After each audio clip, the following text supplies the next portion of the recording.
Joe Rogan Podcast. Check it out. The Joe Rogan Experience. Train by day, Joe Rogan Podcast by night, all day. Good to see you, sir. Oh, so good to see you. What's happening? How you been? Doing great. Got big news. Big? I'll talk big, very big. Before Really I start big? with it, Okay. drops. The book.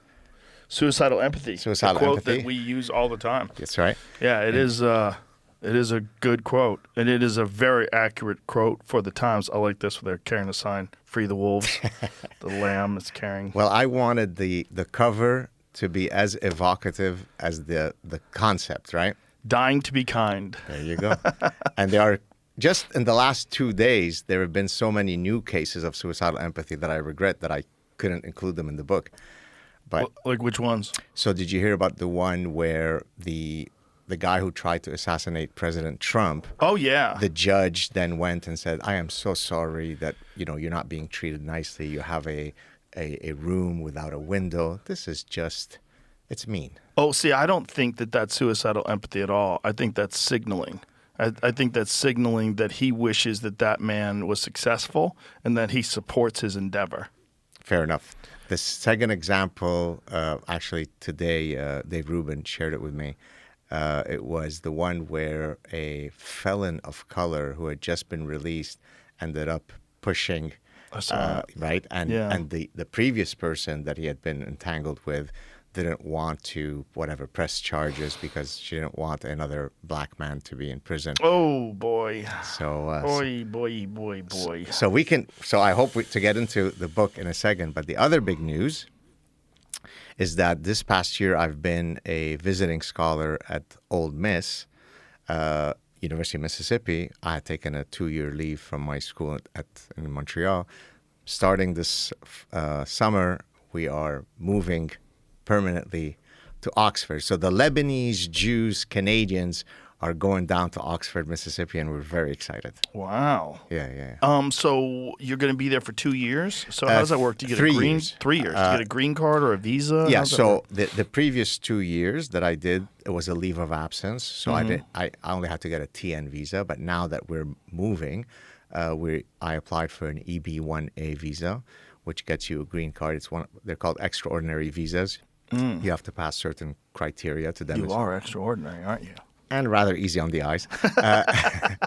And so that went through, thank God. And so, so we're very Congratulations. excited. Yeah. So, and hopefully this will be a fast track to, my inner spirit is American, but maybe we can legalize it and turn the Saads into Americans. Wow. Inshallah. You're going to join the team. If you'll have me. We'll have you. Come on. Welcome aboard. Yeah. We need more people that are thinking straight. So that's the big news. That's but awesome, man. Congratulations. Thank you. That's a fantastic thing. That's beautiful. Do you want to get into the book and then we Sure. talk about other stuff? Sure, whatever. So I thought maybe I'd give you, because I know that you know the parasitic mind really well. And Yes. so I wanted to kind of contextualize this book in relation to that book. Mm-hmm.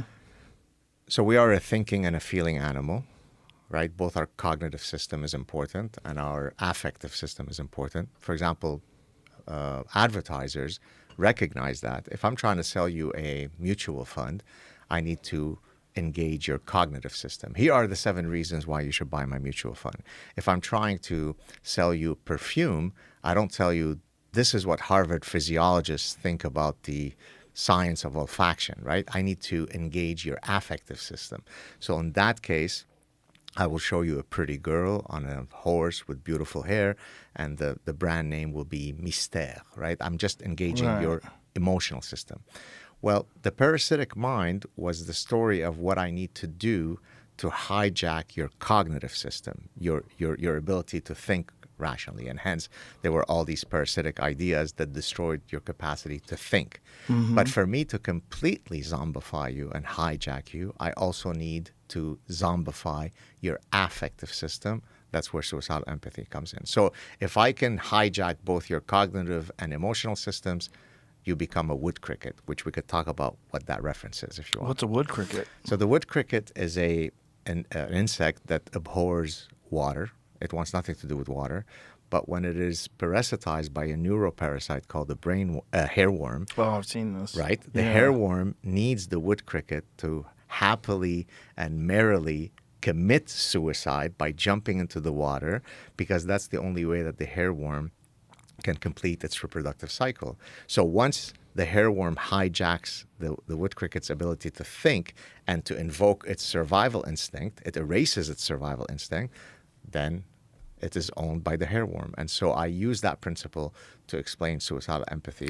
Yeah, we've actually shown videos of that. It's very strange. It's amazing. The cricket really commits suicide. It jumps in the water, drowns, and the worm wiggles out of its body. Exactly. And that's how it's born. Exactly. And There's so many cases of that in nature. indeed. Yeah. And so the way that I originally had the epiphany to use the parasitological framework, so parasitology is it's just the study of host-parasite interactions. So a tapeworm is a parasite, but that parasitizes my intestinal tract. But a subfield of parasitology is neuroparasitology. Those are the parasites that need to go into your brain, altering your circuitry to suit their interests. Including ideas. And that's how I came up with the parasitic Yeah. ideas of the parasitic mind.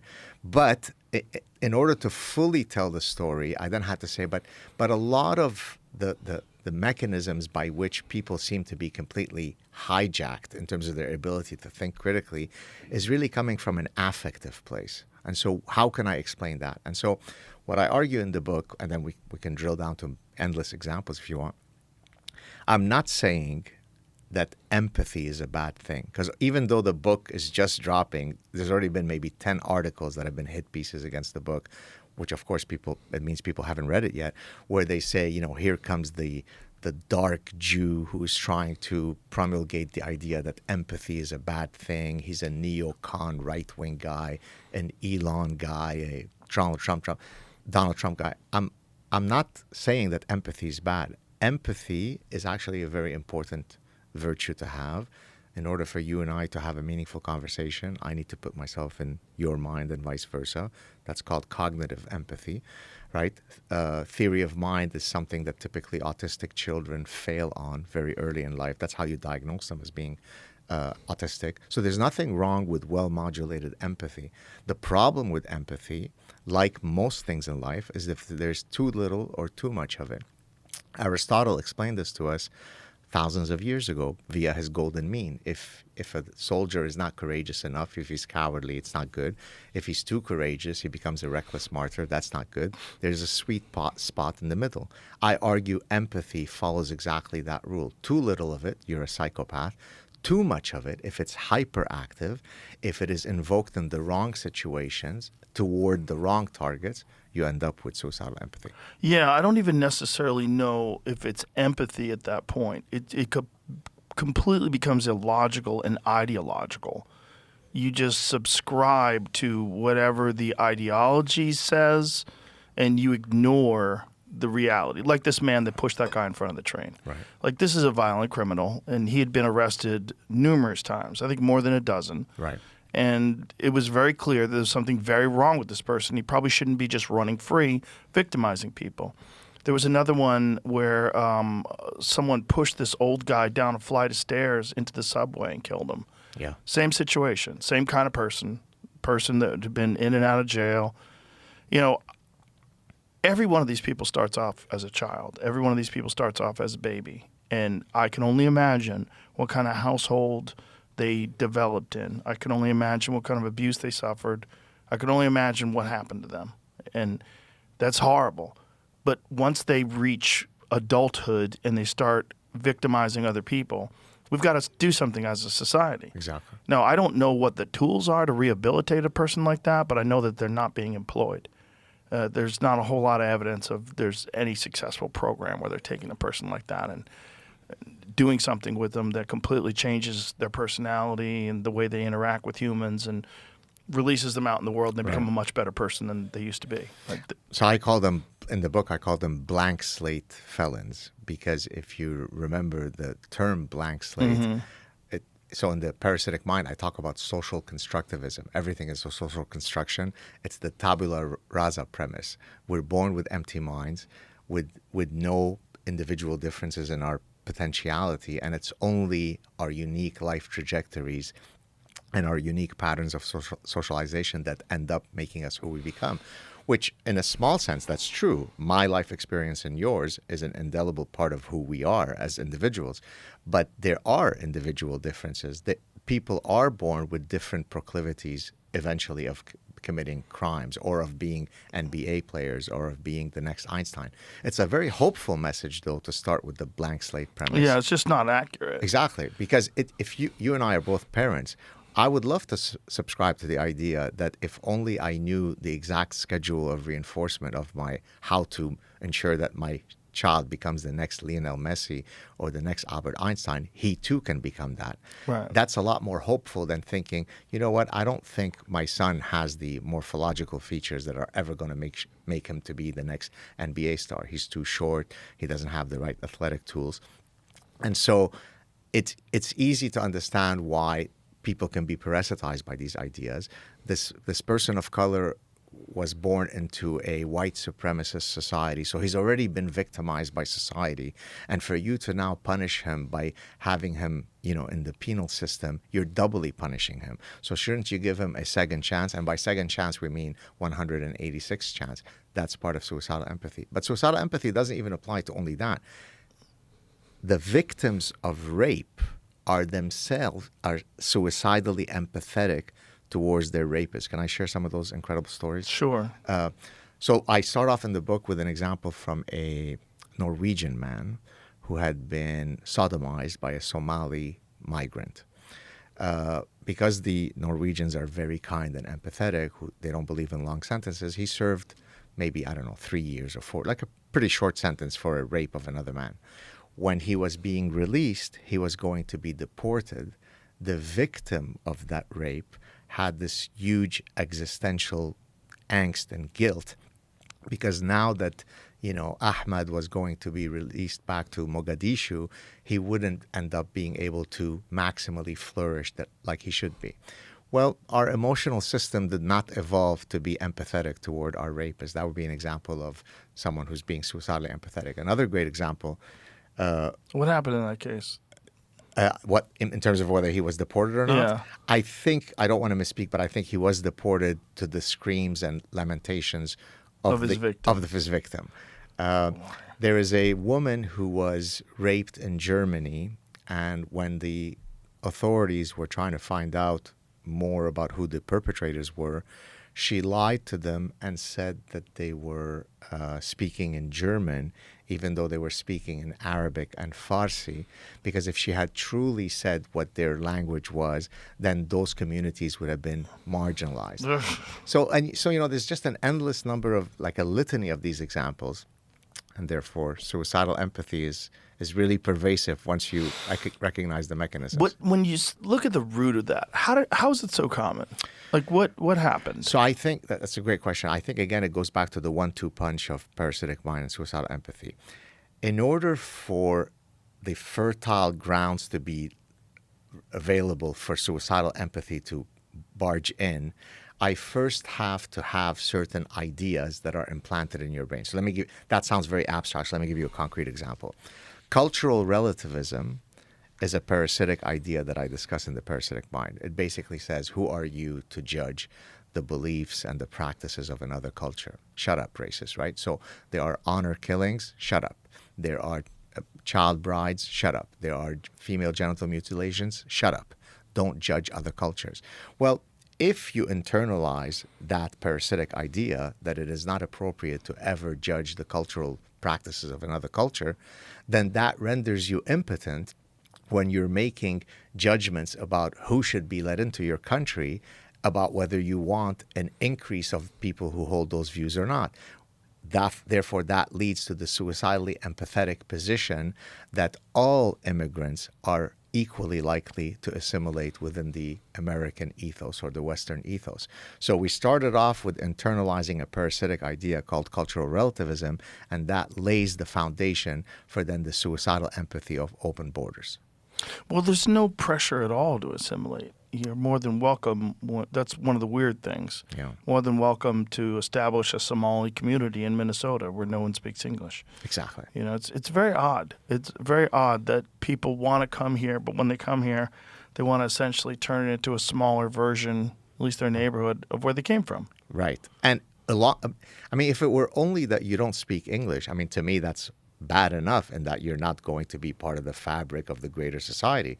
But fair enough, that's not an existential threat. But if you're then going to be advocating for many of the cultural beliefs that are perfectly antithetical to the whole society, then we have a problem. Yeah, and a lot of the cultural beliefs that are illogical, they have to be based on something else, and generally that's religion. Indeed. Yeah. And you and I have talked, very often about, Islam and so on. Some people, I think, I wonder what you think about this. Do you think more Americans are willing to have a honest and open conversation about this issue, or are most still sort of the proverbial ostrich and they think it's gauche to talk about religion? Well, I think it's really divided in party lines. You know, people on the right are more than willing to talk about it. There's very few people on the right who are empathetic about some of the differences that these religions have and hold, and some of the rules that they would like to apply, like Sharia law. Whereas there's a lot of people on the left that are terrified of being called racist, terrified of being called Islamophobic, or, fill in whatever phobia, transphobic, whatever it is. Yeah. They're just terrified. They're terrified of being labeled. And it's interesting because that side of the political spectrum, the people on the left, are the quickest to pull the trigger and accuse someone of being something, being racist, sexist, homophobic, whatever it is. They're the quickest and the most vicious when it comes to attacking people based on them not going along with whatever narrative that's been established, which is interesting because they're the ones that also like to call people fascists. But that is a form of fascism. It's not like, if you look at fascism, it's essentially, most people think of it as right-wing authoritarianism. But it is also, if you look at the definition of it, it's also a complete adherence to whatever narrative is being promoted. Yeah. And you don't think about that when it's left-wing, like left-wing progressive. Like left-wing progressive fascism sounds like an oxymoron. Yeah. But it's a mindset. And it's the problem is you're hiding this mindset in an ideology that you think is righteous. And this is, you could say the same thing about religion, because this is also what people do with religion, because it is the right thing. It's the right thing to do. So throw the gay off the roof. Exactly. It's really kind of fascinating. Like when you see like Queers for Palestine, you're like, hold on. like it is a wonderful thing to empathize for the Palestinian people and to think that they shouldn't be bombed into oblivion, and I'm with you 100%. But when you start supporting Hamas and saying, we're queers for Hamas, and I've seen that. I've seen trans people for Hamas, and it's like, good Lord, what are you saying? So I've got a whole verbatim transcript between a street interviewer. These guys that just take someone off the street and they tape it? Yes. I think his name. Yeah. So we just had a little technical glitch. So you were talking about one of those guys that interviews people in the streets. So he goes and intercepts this woman who's at a Free Palestine rally, and he says, "Oh, you're for Palestine?" She goes, "Yes." She goes, "Well, what do you think about their positions on queer people?" She goes, "Well, I'm queer." He goes, "Oh, you're queer? So what do you think about what they would do to you?" She goes, "Well, they would kill me."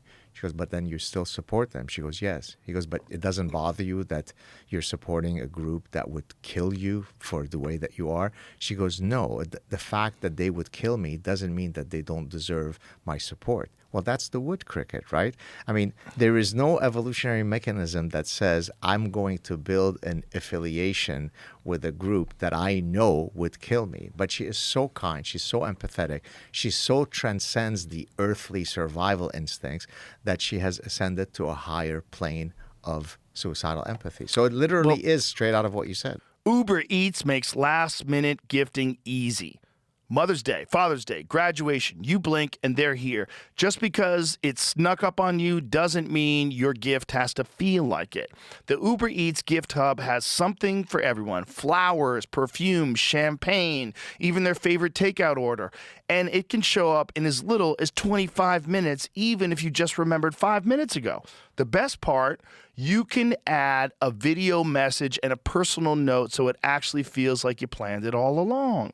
Order on Uber Eats today. Must be 21 or older to purchase alcohol. Product availability varies per region. See app for details. Right, but in that situation, what they're doing is they're being motivated by what they see as a complete destruction of Gaza. Right. So it's a different situation.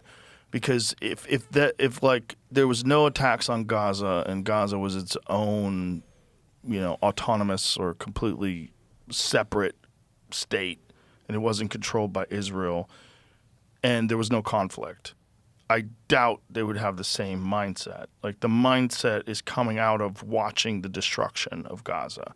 And so then instead of saying, hey, we shouldn't just be bombing this city into oblivion and supporting this, instead they go all the way and support the ideology of the authoritarian rulers of this area, which is kind of kooky. Yeah.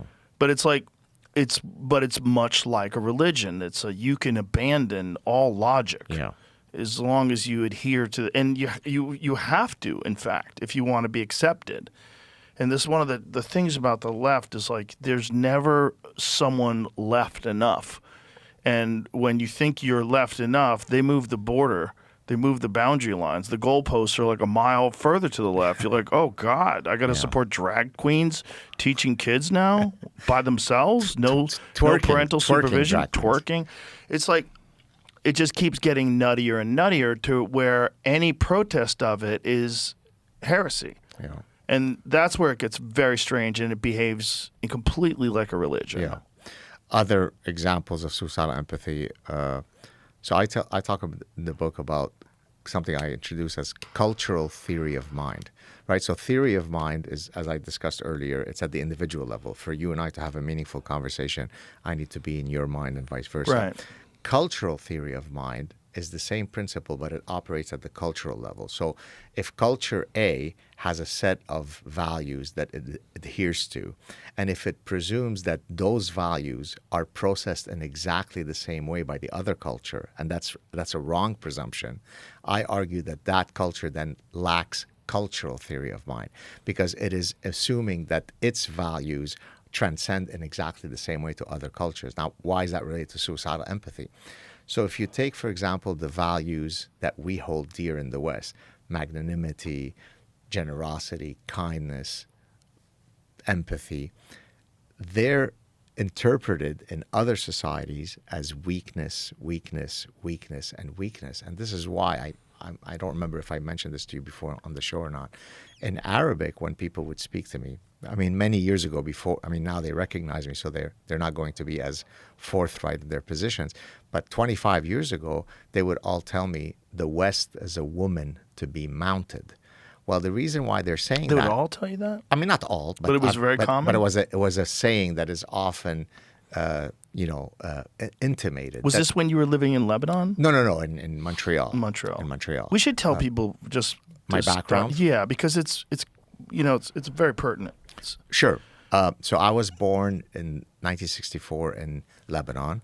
My family were part of the last remaining minuscule community of Lebanese Jews. Historically, there was always a small but, pretty vibrant Jewish community. Most of the Jews had left prior to the start of the Civil War, which happened in 1975. I was 11. Because they had already read the writing on the wall. So most of my extended family, my aunts, my uncles, my grandparents, had left to various places, most of them to Israel, but some of them to Montreal, Canada. That's why we ended up going to Montreal ourselves. But my parents had refused to leave because they were very well entrenched within Lebanese society. They had nice business and so on. My older sibling, I have 3 other siblings. One is 14 years older, one is 12 years older, and one is 10 years older. The one who's 10 years older is the Olympian judoka. that played that competed in the Montreal Olympics in 1976. So they already had left Lebanon prior to the start of the Civil War because they had started facing some Jew hatred difficulties, and even in tolerant, progressive Lebanon. Unfortunately for me, being the last, 10 years younger than everybody else, I was still a kid. We got caught up once the Civil War broke out. Some really bad things happened during that first year, but then we were able, thank God, to escape to Montreal. But then my parents kept returning to Lebanon because they still had business interests. So they would go back to Lebanon from 1975 to 1980. On one of their return trips to Lebanon, they were kidnapped by Abu Nidal's group, Fatah. And some really, bad things happened during their captivity, very much like the stuff that you hear about on October 7th. But luckily, they weren't killed. They were able to, be freed. They weren't freed through a commando operation. They were freed through the connections that my parents had.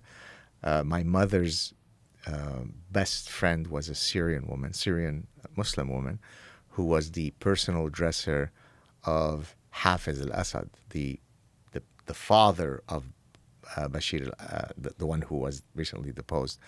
And so through him, my siblings reached out to this woman. Her name was Ihsan. I think she's passed away now. She got the father involved. He reached out to Yasser Arafat, who was the head of the PLO back then.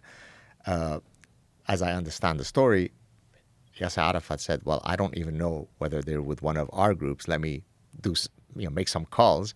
But at the time, there was sort of a battle between Yasser Arafat and Abu Nidal. And he said, if it's the Abu Nidal gang that took him, good luck. And it was the Abu Nidal group. But I'm guessing there was some money that was exchanged. My parents were freed. When my father returned, he had a temporary facial paralysis akin to when you have a really severe stroke and your face is completely disfigured and asymmetric. Guillain-Barré. Is that what it's called? Yeah. But it got resolved. And so for about, I don't know how long it was, maybe a month or two, his face was completely asymmetric, probably due to Stress. the things that happened to him. Yeah. And actually, I mean, some of the stuff I may have briefly mentioned on this show, but here's a part that I'm almost certain I didn't mention. At one point, the militia group was trying to get my parents to sign a confession letter that they are Israeli spies, which, if you met my parents, you would know that that's not a very likely reality, because it turns out that if they signed that, then they could legally execute them.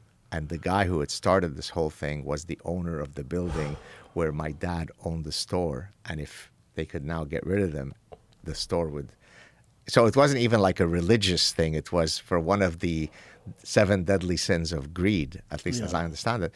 And anyways, and so at one point, they had separated my parents, and they were trying to put a lot of pressure on each of them to sign this thing. And they go to my mother and say, admit that, you're a spy, whatever, an Israeli agent. And she's like, are you crazy? I mean, just go ask my husband, And they kind of mockingly say, oh, well, your husband has gone to join his God, meaning that they've already killed him. So then my mother is in her little cell, and they're doing bad things to them. And she hears my dad late at night in some other part of wherever they were keeping him. He had a very whooping kind of cough, like a cough, as if actually I have a similar cough. I used to be asthmatic, so I have this very deep and loud cough. And so she was hearing that cough, but she wasn't sure if she's just hallucinating this in her thoughts or whether it was real. Well, it turned out that they hadn't killed him, but they were just trying to lean in on her. And so that's the background that I come from. Yeah, so you are very tuned in to what could possibly go wrong.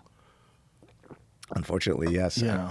And this is why, many times when I've come on this show, I've talked about some of those difficulties that, all religions are not indistinguishable from each other. Religions have certain features that might be transferable from one religion to the other. Right. But there are many elements that are very specific to a given religion. Sure. If you're an extremist Jain, then you really take your using this the sweeping thing. When when they walk, they use a broom so that they inadvertently don't step on an ant and kill it. So an extremist in quotes, Jain, someone who really takes his religion seriously, is someone who's going to be extremist in his pacifism. Right? Now, that religion has very, very different edicts about how to conduct yourself, even when you're walking on a sidewalk, than maybe will an Abrahamic faith, whether it be Judaism or Christianity or Islam. So the idea that ultimately all religions are simply preaching the same indistinguishable thing in slightly different ways is simply not true. But it feels good to think that, right? It's empathetic for us to think that. We should never speak amongst mixed company about politics and religion. So therefore, if I start saying something that might be pejorative of another religion, that feels icky, that feels gauche, right? And that's why, by the way, earlier you mentioned that when we were talking about this, when I asked you, are Americans more likely now to talk openly about Islam, you said, well, the Democrats are more terrified to do so than the Republicans. Yeah. But even the Republicans are to some extent suicidally empathetic, because if you watch, even the ones who very forcefully criticize Islam as being incongruent with, American values, they'll always use linguistic coverage to protect Islam. So it's Islamism. Yes. It's radical Islam. It's radical. Don't you agree with that? No. No? Not at all. So political Islam and Islamism is a indelible, inherent feature of Islam. Much of Islam is Islamism. So if you do a content analysis of all of the canonical texts of Islam, which are the Quran, the Hadith, the deeds and the sayings of Muhammad, and the Sirah, which is the biography of Muhammad, you could do a quantitative analysis of how often is it preaching brotherly love, how often is it really concerned about the infidels, and so Islam in its nature is political. Why? There are many reasons why, but let me just give you one, and then if you want to drill down, we can do so. Islam is a fully proselytizing religion, meaning that it is incumbent in an ideal world to turn the entire world into the one true faith. It is a peaceful religion, if by peaceful it means the following. Eventually, the entire globe, every millimeter of the globe, will be united under the unifying flag of Allah.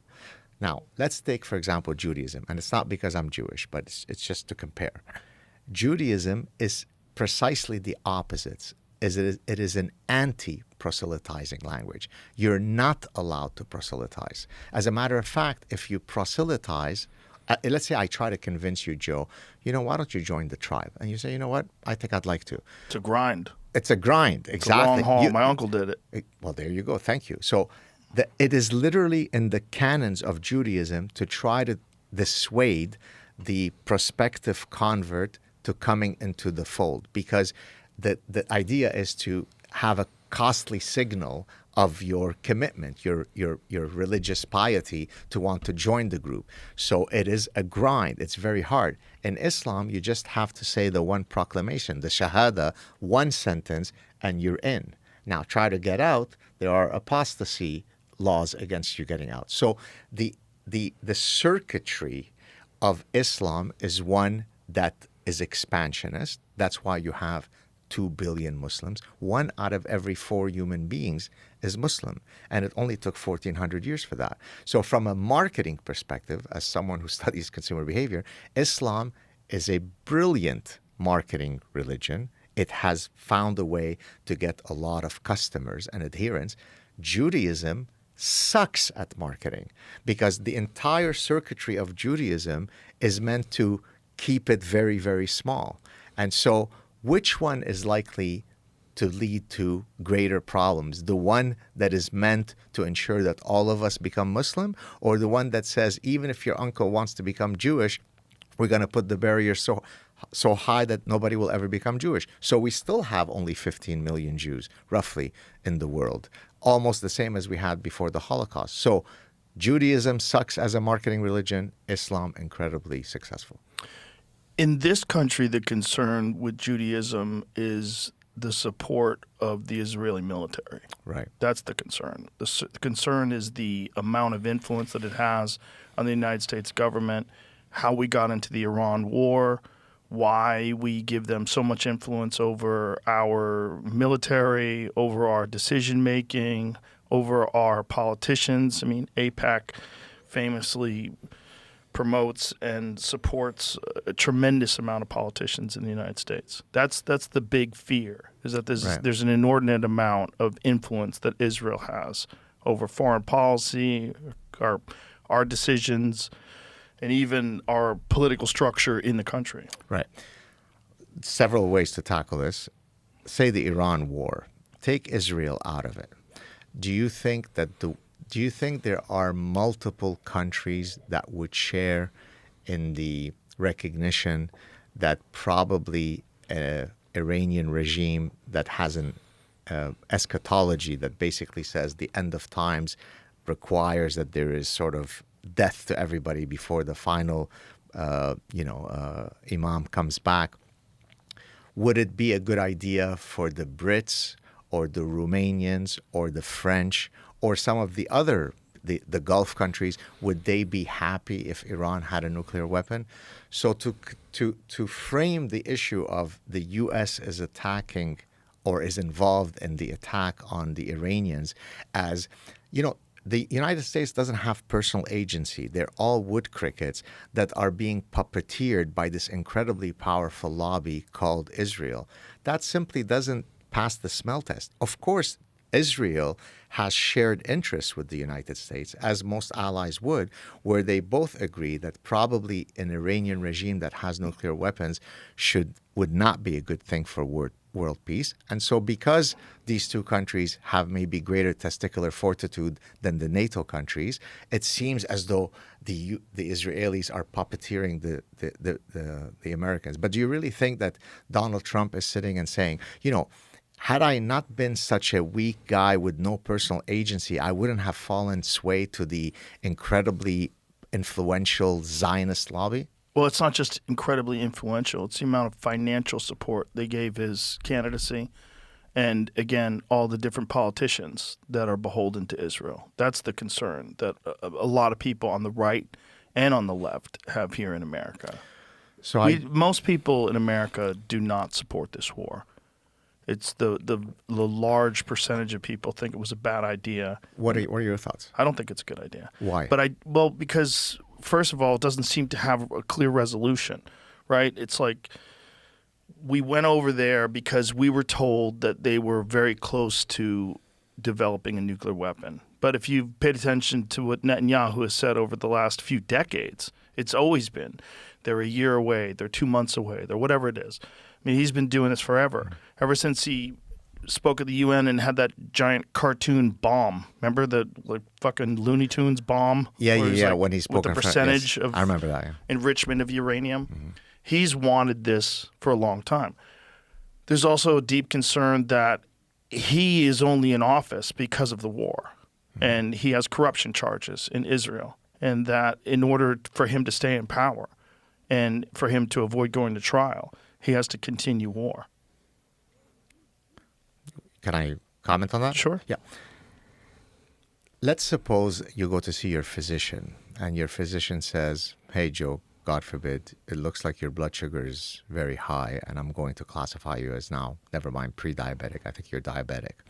And if we don't manage your sugar levels, there will come a day where I can tell you exactly what's going to happen. We're going to have to amputate your extremities. You're probably going to lose your eyesight.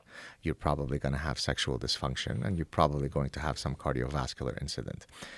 That doesn't happen on day 2 of you having been diagnosed with diabetes. Like there's a trajectory, and at some point there'll be a tipping point where until then none of the diabetes complications happened. And why am I saying all this?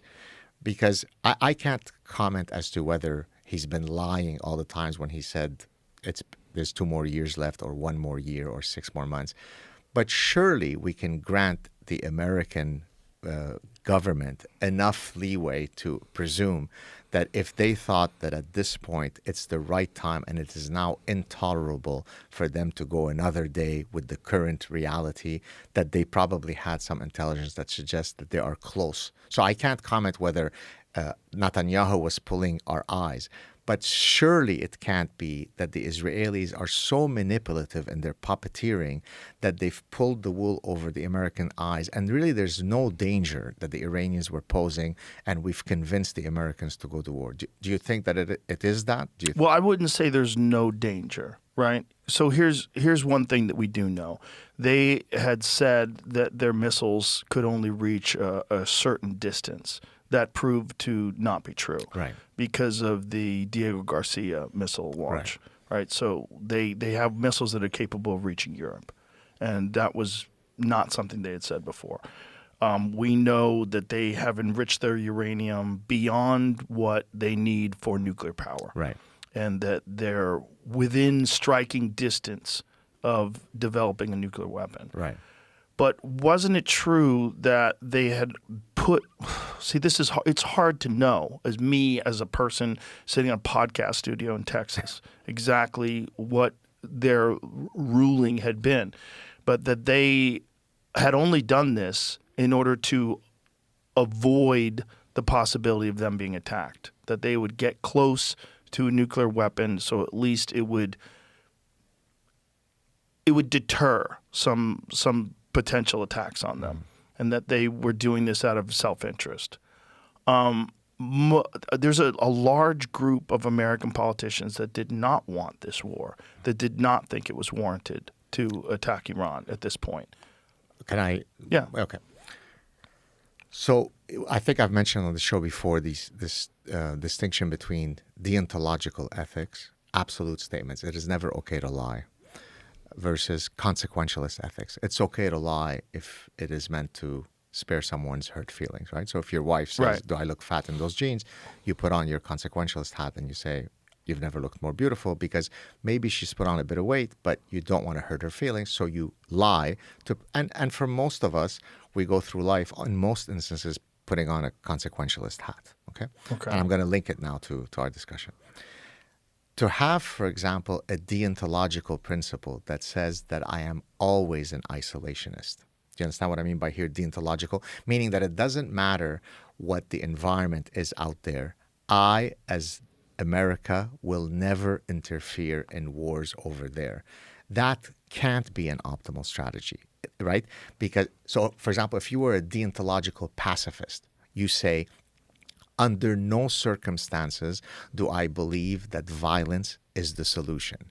Well, what would usually happen to a society if it adhered to deontological pacifism? They'd be attacked. They'd be eradicated, right? So it can't be that for some of these geopolitical issues, there is a rule that in its nature is deontological. So many of the Americans that are anti this war are very, very staunchly steeped in sort of a libertarian / deontological isolationist perspective. Now, in many cases, I would completely agree with that position, in that it's not the Americans' position to have to go and be the policeman of everywhere in the world.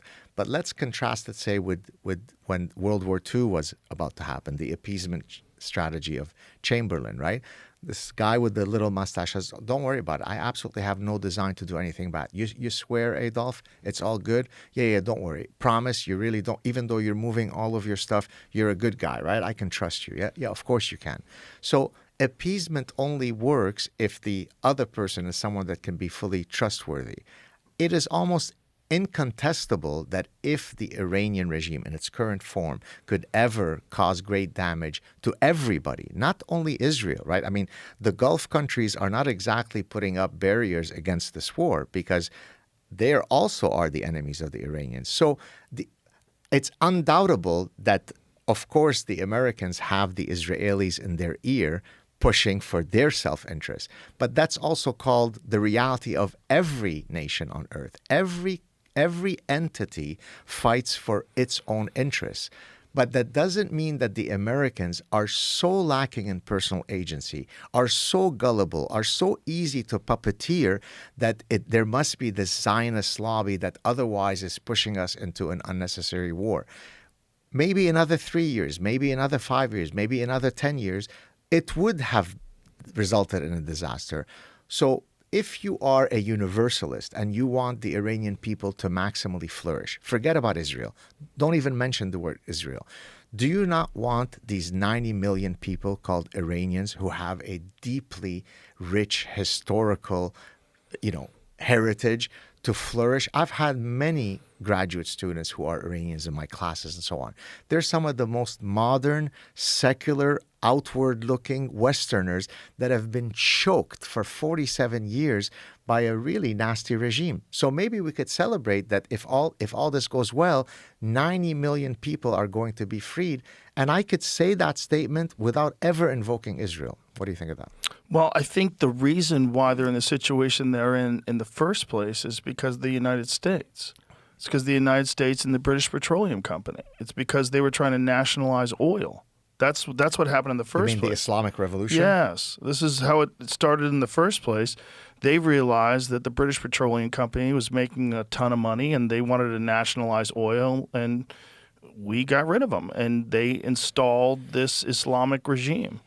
And look, there's a lot of consequences for that down the road. Obviously, the worst side of it was what happened to the Iranian people.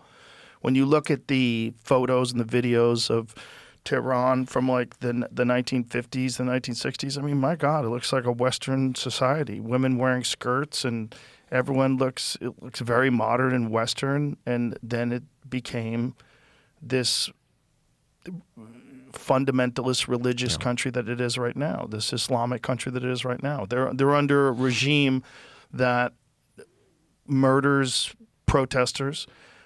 They famously murdered some high-level wrestlers. There was an Olympic gold medalist of the United States. The UFC tried to get involved and try to keep him from getting murdered. They do horrible things. There's no doubt about it. It's a terrible regime. But there's a really good argument that terrible regime is in place because of the CIA and because of the United States government, because of the British Petroleum Company, because we intervened. And we've done that in the past. We did that with Libya. Right? There's a reason why Muammar Gaddafi was out. We had Russell Crowe, who's a brilliant guy, on the podcast, was like explaining the history of Libya and how great it was for Libyan people when Muammar Gaddafi was in power. That if anybody wanted to get an education anywhere, they had some certain skills or talent in some certain area, they would fully pay for their education overseas. They gave everyone a house. Everyone who lived there had a home. I mean, people were educated. And he was trying to set up something akin to the United States, but the United States of Africa. And, and they were like, we can't have any of that. And so they got rid of him, and Libya became a failed state. Like, we have monkeyed in other countries for our own interest for a long time, and with horrible consequences for the people in those countries. And I think Iran is an excellent example of that. So how much of the Islamic regime coming into power in 1975, if you have 100 points that you want to allocate to either it's the U.S. that causes it versus there's an Islamic regime with its theology that is really nasty, how would you allocate the points in terms of the cause of that reality? That's a good question. That's a question that would be answered by historians rather than me. But I think there's no doubt that we played a major factor in that. Don't you agree with that? Yes and no. So let me explain why I say yes and no. Okay. When you have a complicated geopolitical system, you can always look. You remember the old butterfly effect, right? There's a butterfly flaps its wings in the Amazon, and then how that reverberates into a cyclone somewhere else, right? It's kind of bullshit, though. No, but I mean the principle of cause. Right, it's great if you don't understand how the weather works. Fair enough.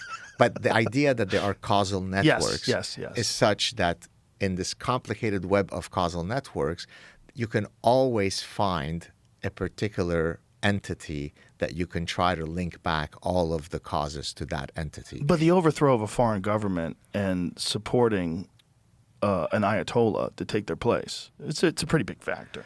But so that's why I asked you to allocate the 100 points. I wouldn't be the guy to answer that. I'm going to answer off the top of my head, please. And it's completely speculative. So, Okay. so the numbers I'm going to say are not. Let's ascribe 10 out of the 100 points to whatever power the U.S. wields in that region to have allowed that regime to come in.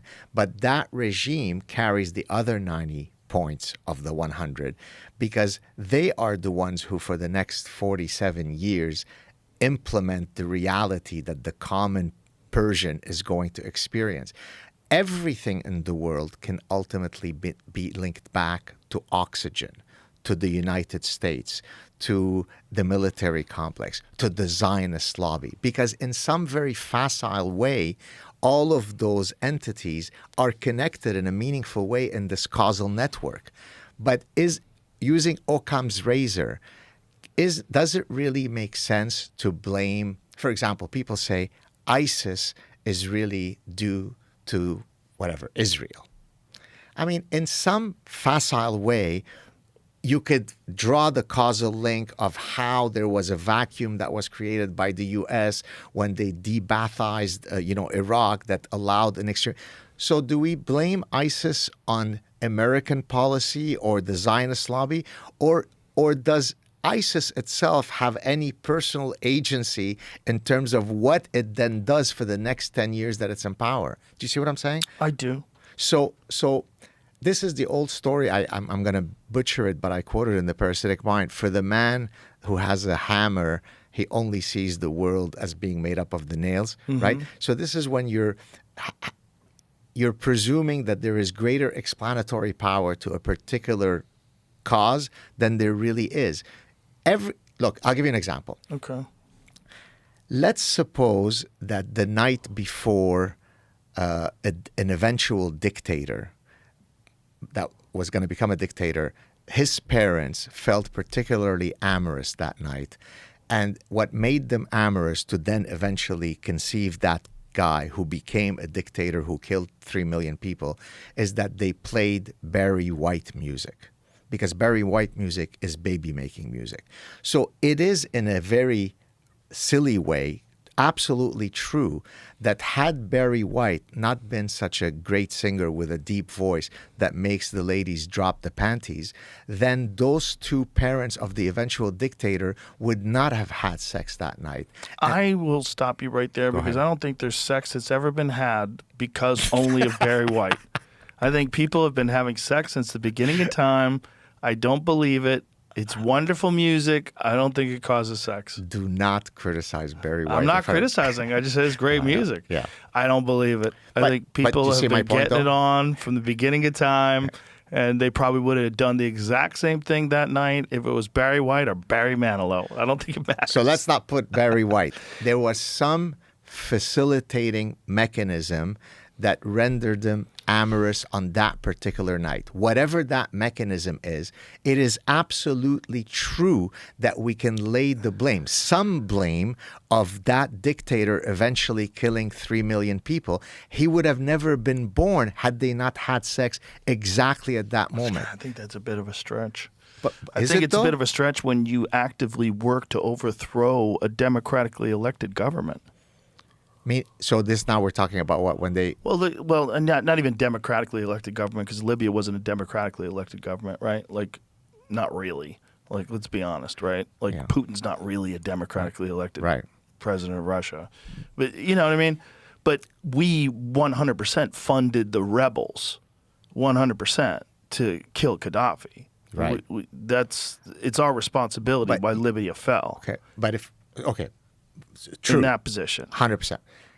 Gaddafi, the way you made him out to be was, he was Robin Hood, right? Gaddafi was a pretty nasty guy. No. Good for the people in many ways, pretty nasty guy in other ways. There is no egalitarian, beautiful leader out there. They've Right. never existed because the cold, hard reality of running enormous groups of people that are in conflict with other groups of people is you're going to have to crack some eggs. And you're going to have to certainly- do some terrible And things. especially in those regions of the Yes. world where Yes. if you don't have an incredibly strong armed Yes. guy, Yes. then religion comes in and it becomes the Yes. strong guy. So you have it in Egypt, Yep. you have it with Saddam Hussein, so Yep. in with Hafiz al-Assad and then his son. So those guys are.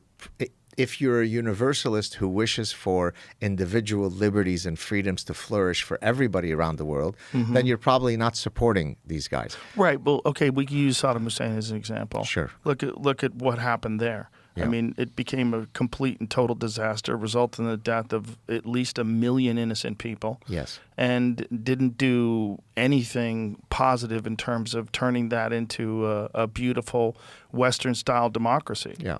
But by the way, that last sentence, I would argue that that's because of the Americans' lack of cultural theory of mind, because they presume that the desire to have democracy around the world is exactly what everybody wants, and therefore they're culturally blind to the fact that other places around the world may not share our own affinity for democracy. Well, So- not just that, but culturally ignorant to the fact that there's 100%. Sunni and Shia Muslims and they were going to fight with each other. Right.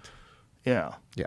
Now, but okay, so the Americans come in, they create a bad set of ecosystems that permits for ISIS to flourish. At what point would you, in your causal link of explanations, shift from the catalyst of the Americans having done something that allowed ISIS to flourish to then saying, starting at time T, my causal weaponry is going to be targeting ISIS moving forward? Well, it's a good question because, like, why did ISIS flourish in the first place? Was it because of the removal of Saddam Hussein? Was it because of the overthrowing of the country? I mean, wasn't that? It was. Yeah. So if that didn't take place, what would Iran and Iraq look like right now? Right.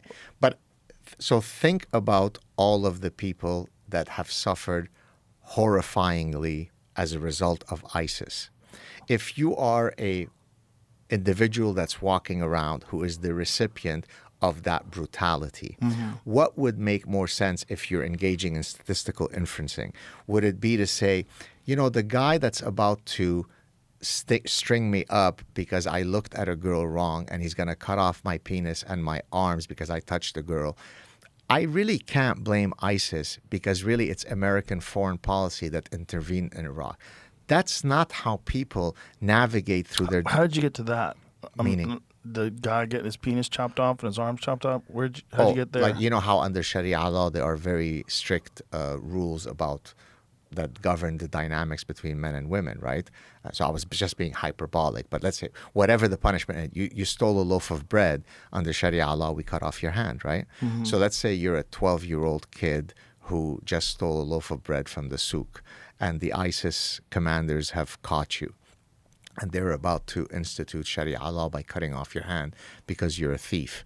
Would it be natural for you or your parents, the parents of the 12-year-old, who are crying because they're about to see their hand, the hand of their child cut off, would they say, I really can't be upset at ISIS and their brutality because ultimately ISIS only came in because of the geopolitical intervention of the United States? Do you think that would be a reasonable... Like, the whole idea sucks.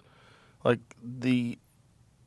and that complete sucks. imprisonment of any group of people under a totalitarian regime is terrible. But that's it, full The stop. question is, how were they funded? How did they get into the position that they got into in the first place? But How not- did they rise to power? But nothing can happen. But how much of it is because of our meddling that they rose to power in the first place? So let's suppose we hadn't meddled. We meddled, we meaning the United States, let's say. And I'm glad that I'm now including myself with We. Almost. You're close. You're almost getting there. So we meddled because whatever calculus, some of it was incorrect. Maybe there was no weapons of mass destruction. Right. I mean, Saddam Hussein was a horrifying guy. I think if you No ask me doubt. to rank all of them, maybe in terms of pure evil, he might have been the biggest of all the thugs, right? And this And is the sons are and a the great sons are example of even that. worse, maybe, Yeah, right? And horrific. you've heard of all the stories that Oh they my would do. God. It's just Yeah. really it defies Complete serial killers. Exactly. Yeah. Okay. So now if I am a typical Iraqi who's going about my business, I really would like to not live under Saddam Hussein's thumb, and I probably don't want to live under, ISIS thumb. In an Right. ideal world, I could live with complete dignity and liberty and so on. The Americans, with all of their miscalculations, maybe naively thought that we'll come in and then kumbaya, we will create a new democracy in Iraq. They completely miscalculated. But the root cause of the daily evil that the Iraqis go through cannot be put on the broad shoulders of the Americans, because then that removes the personal agency of the actors in their daily lives that are causing them all the pain. But there is a reflex, and dare I say, forgive me, a suicidally empathetic reflex that renders you somehow progressively sophisticated if you always turn all of the world's ills on your own society. I agree with you in what you're saying, but the reason why we're there was not because we wanted to help people. The whole reason why they came up with this fake weapons of mass destruction narrative is because they wanted to control the oil. I really can't speak to that. You could be right. Oh, 100% so? I'm right. Yeah. We're not doing that to help people. We didn't go to Iraq to help people. It didn't even make sense that we were in there. They weren't involved in 9/11. The whole idea was nuts. Okay, so let me... I think the whole weapons of mass destruction narrative was complete bullshit that was cooked up to give an excuse to go over there and take over willfully Iraq. so. It's Yes. not they made an error. They knew it was... Yes. Okay. I mean, I think there's a lot of evidence to that. There's no evidence that they had weapons of mass destruction as described by everybody to give the motivation for us to support the war. Okay, so let me... Maybe as the distinguished professor of the Declaration of Independence Center for the Study of American Freedom, I hope University of Mississippi will be happy that I'm defending the United States as a Canadian, not yet American, but inshallah soon.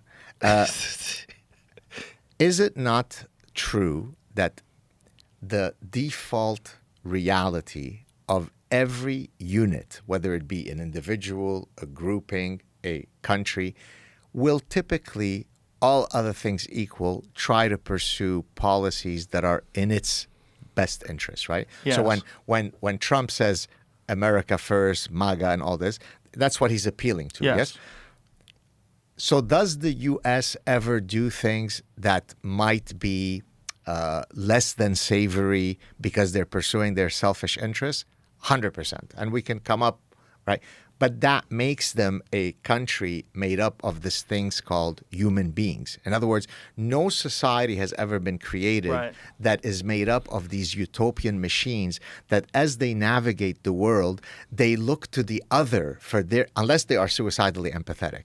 So the U.S. is made up of real human beings endowed with real brains, whereby they might say, hey, maybe if we take their oil and concoct a strategy, now is that good or bad? We can debate it. But in the grand buffet of societies that have ever held power, does and never mind the power asymmetry that the U.S. has vis-a-vis everybody else, is it the most restrained society ever? If the United States today said, we need more beaches, all the Caribbeans are becoming the 51st state, could anybody do anything about that? No. Yet they don't. So I think it would be good, certainly for Americans and me as an honorary American, to say, does America do sometimes things that are less than perfect in a utopian world? 100%. Yes, you're right. I concede that. Does it wield its power in the most gentle ways compared to what it could do and compared to what other societies, if they had that power, would do? I think that America does pretty well. No? Am I too rosy about my views of America? Well, that's an interesting question because China doesn't meddle in other countries the way we do, and they have a similar military might. Not quite commensurate, but pretty similar. Like, you don't see them invading other countries and doing the type of things that we do. And I know they threatened Taiwan, but they believe that Taiwan is a part. They call it Chinese Taipei, right? So I'm going to use here some Arabic words, which I'll try to explain in English, but maybe to your Arabic listeners, they'll appreciate it. The Chinese have greater wu'hane and nesnase. they are duplicitous in the way they do that stuff, right? They Well, that's a caress you. fact. They Yeah. caress you this way while they take, right? So, yes, they are using a different modality to wield their power compared to the brash, rah, rah, rah Americans. But let's not sort of romanticize what the Chinese could do, right? Well, they're taking advantage of the openness of American society. They've infiltrated universities. They've infiltrated a lot of tech sectors. They've sold American military a bunch of cell phone towers that are surrounding military bases that may or may not be transmitting data. We've had to kick Huawei out of the country because it turns out that a lot of their equipment could be used for spying. Yeah. Like they buy farmland all around military bases.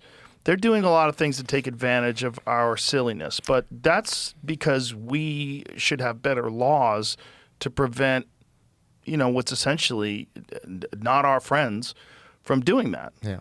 I mean, you can call them an enemy nation or whatever you want to call them, but we shouldn't be allowing a foreign nation that we are in conflict with to control land around military bases. That's just stupid. Yeah. But that's because of our capitalist society. I mean, you can't own a business in China. Yeah. You can't go over there and buy stuff. Like Right. you can't do it. You can be in business with them, and then you know what they do? They just kick you out and take over it. Right. Change the name of it and take over all the IP, and you're gone. Bye-bye. And there's not a fucking thing you can do about it because they don't have an open society like we do. Well, and think about, I mean, if we're doing the ledger of sort of cruelty and evil, we could talk about how the U.S. versus China wields power around the world. But how about internally, domestically? We had a guy called Mao Zedong that was kind of pretty brutal, that if we do the history of China Yes. in terms of how many millions of people were killed by that regime versus anything that's happened in the U.S., has the U.S. been perfect in the past 250 years? Absolutely not. No, there's never been a perfect regime. Exactly. So There's no perfect regimes. And, look at what they did just with their one-child policy. there you go. I mean, there's a lot wrong with the way China does things, but So to me, once maybe that's why University of Mississippi was keen on having me come. I look at the United States as someone who, thank you for your earlier question about sort of where do you come from, Gad, tell us your story. Some of the biggest defenders of the United States are typically, it might sound paradoxical, but if you think about it, it's not, are usually immigrants who have sampled from the wide variety of buffets of societies out there. Therefore, we know that the anomaly called the United States is truly an anomaly, whereas the American wakes up in his life and he thinks that the liberties and freedoms that you have in the United States are just the default value. That's just the way it is. Right. It isn't. That's what makes the United States great. So for me, by the way, that also explains why people think, for example, that I defend Israel because I'm Jewish. There is an element to that. I mean, most of my family's in Israel.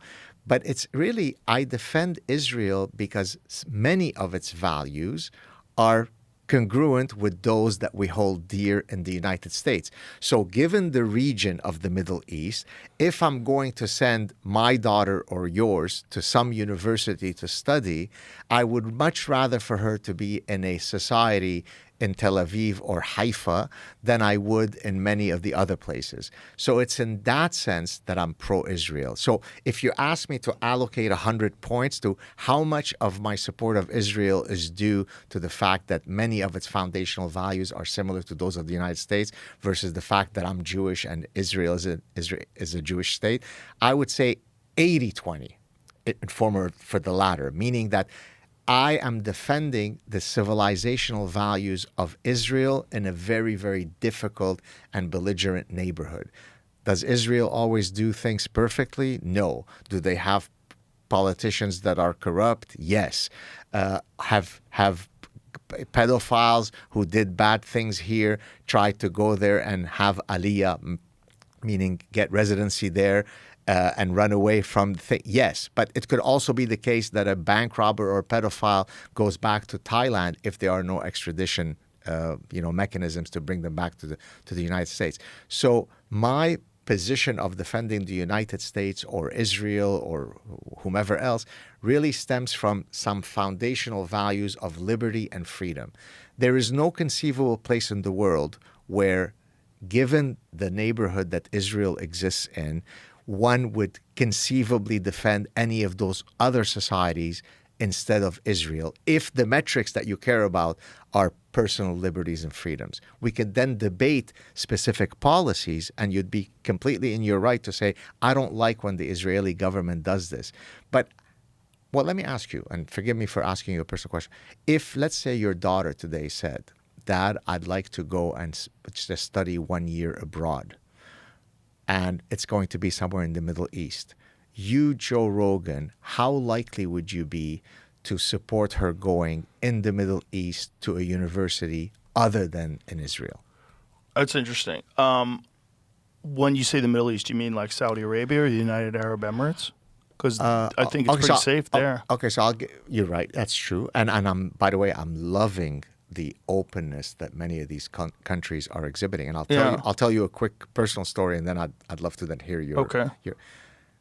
I was approached by Al Arabiya. Al Arabiya is the premier news network they're Saudi, but they were actually located in Dubai. And Riz Khan, who was the anchor that was flying from Dubai to interview me in Montreal for Al Arabiya, he used to be the main anchor, I think, at BBC Global or CNN Global. I said to Riz, are we going to be talking about things like Islam and these kind? He goes, yeah, feel free to talk about whatever you want. I said, well, I'm not worried so much about me, but you're going to have to go back to that region. Are you comfortable? Like, I mean, I'll be very professorial and proper, but I will say some difficult truths. He goes, say whatever you want. That aired. It was a 2-hour conversation where we talked about all sorts of things, but we talked about Islam. And then he said, they loved you. About a month or two later, another show contacted me, and I went also on Al Arabiya, and then they even wanted to offer me a show. Now, the Saudi group is offering the Lebanese Jew, who's often been critical of some of the tenets of Islam. So I'm very optimistic about that. So I agree with you that if your daughter wanted to perhaps go to some places in the Gulf countries, you'd probably condone it and support it. But that would make it too easy. So let me choose which countries. That would be too easy, but that is the Middle East, and they are Islamic countries. Well, because those countries are having a revival of modernity. So, right. Well, maybe that's what we should talk about. Because is that possible with Islam, that they could have a revival of modernity across the entire country? Like, imagine if Iraq, Iran, all these countries were run like Saudi Arabia or run like the United Arab Emirates. You would have a much more peaceful environment, wouldn't you? Yeah. So I'm going to be now very optimistic. There is a package of cultural richness in the Middle East like no other. And I come from the region, Arabic's my mother tongue. The spirit of generosity, the spirit of loyalty when you're in the group, the hospitality is like no other. Actually, I recently was telling some folks in Mississippi that the Mississippians remind me as though they were honorary Lebanese, because it's that southern hospitality, really like over the top, wanting to make you feel good. So there are elements of the Middle East that have such a fabric of richness that if we can mine that and quell all of the tribalism associated with religions, I think it could be one of the most fertile and rich places in the world. Now, it depends what we do with Islam. If Islam is something that you practice privately as part of a long historical narrative. So, for example, I'm Jewish. I'm very wedded to my Jewish identity, but I don't take many of the edicts of Judaism seriously in the practice. I don't light the candle at 421 for Shabbat, because if 422, God would be upset at me. But if I went to the rabbi, he'd say, it has to be at 421. So I pick and choose, cafeteria Jew, I pick and choose the parts that I wish to. Cafeteria Jews, right? I like that. I don't practice some soft version of Judaism that allows for the eating of pork and shrimps. I simply say, I'm a glutton that likes to eat well, and shrimps and some pork tastes really good, so I'm just going to ignore those parts. I think Interesting. I think if Islam could allow for that cafeteria, which, by the way, many Muslims do now, right? Like, Sure. I have friends that are Muslims that exactly. do that. Yeah. Hundreds of millions of Muslims want to cause zero harm to Jews. Right. But so the problem is radical Islamism, like we were talking about before. it's so you not kind of agree. radical. It's just Islam, and I choose to ignore the parts that I don't like. You're putting an appellation on Islam that is unnecessary. Okay. Islam is made up of many tenets. It's not radical Islam. There is no book called Radical Islam. There's only Islam. I mean, Erdogan said there is no moderate Islam. There's just Islam. Right. So is he an Islamophobe? Right? So there is a bunch of tenets. There's the one that says kill, kill, kill, kill, kill, take a break, continue killing. Fuck that. I'm going to ignore it because I'm a good person, right? Right. Because there are mean Jews and nice Jews. Mean Muslims, nice Muslims. Right. So many it's the of the westernization of it. Right. So if there is a way to maintain the Islamic heritage, there's Islamic architecture, there's Islamic poetry, there's Islamic philosophy. There was a period under Islamic rule where many of the ancient texts from, Greek philosophy were safeguarded by Islam, right? So it's not as though that entire civilization is void of incredibly rich things. But there are unfortunately elements of the religion that are not congruent with Western values. If there is a way for us from this side of our mouth to honor Islamic architecture and poetry, and from this side of our mouth forget the parts that says kill, kill, kill everyone, then I think you could have wonderful flourishing. Right. For it to evolve then. Exactly. Yeah. I see what you're saying. There's a really good argument that the reason why ISIS and these various radical organizations exist is because of the United States meddling in all these countries for decades and decades. I don't know if you ever saw it, but Glenn Greenwald was on Bill Maher's show. And Glenn, he's a very brilliant guy, and he had a very balanced take on it. And he was arguing with Bill Maher versus why they behave the way they do, and making the argument that a lot of it was because of the United States intervening in their countries, that we've been over there and meddling in their countries and meddling in their policies and their government for so long, that this is the reason why these things happen in the first place. And I don't know if you've ever seen it. We might do a good thing to play it, because it was kind of interesting to watch Bill Maher kind of push back against it. But Glenn Greenwald is very well read and really understands the history of this region. I'm not a huge Glenn Greenwald fan. Many of the positions he's taken I've really liked. He does seem to have a bit of the self-flagellation reflex when it comes to it all comes down to something that the U.S. has done that's evil, or something that Israel has done is evil. So to our earlier conversation, there are features that ISIS believes in, that they believe in, independently of anything that the U.S. could have ever done or will ever do. But if they were flourishing and we hadn't intervened in their country, do you think it's possible that the rest of the Middle East could be in a similar position? And not to say that Saudi Arabia is perfect, right? The Jamal Khashoggi thing is horrific. Sure. I mean, that alone. This is a big criticism for a lot of the American comedians that went over there and participated in the Riyadh Comedy Festival. Yes. It's like, do you not know what this regime did to an American journalist? Right. But is it possible that these countries could have evolved in a very similar way and If it become weren't for us? Yes.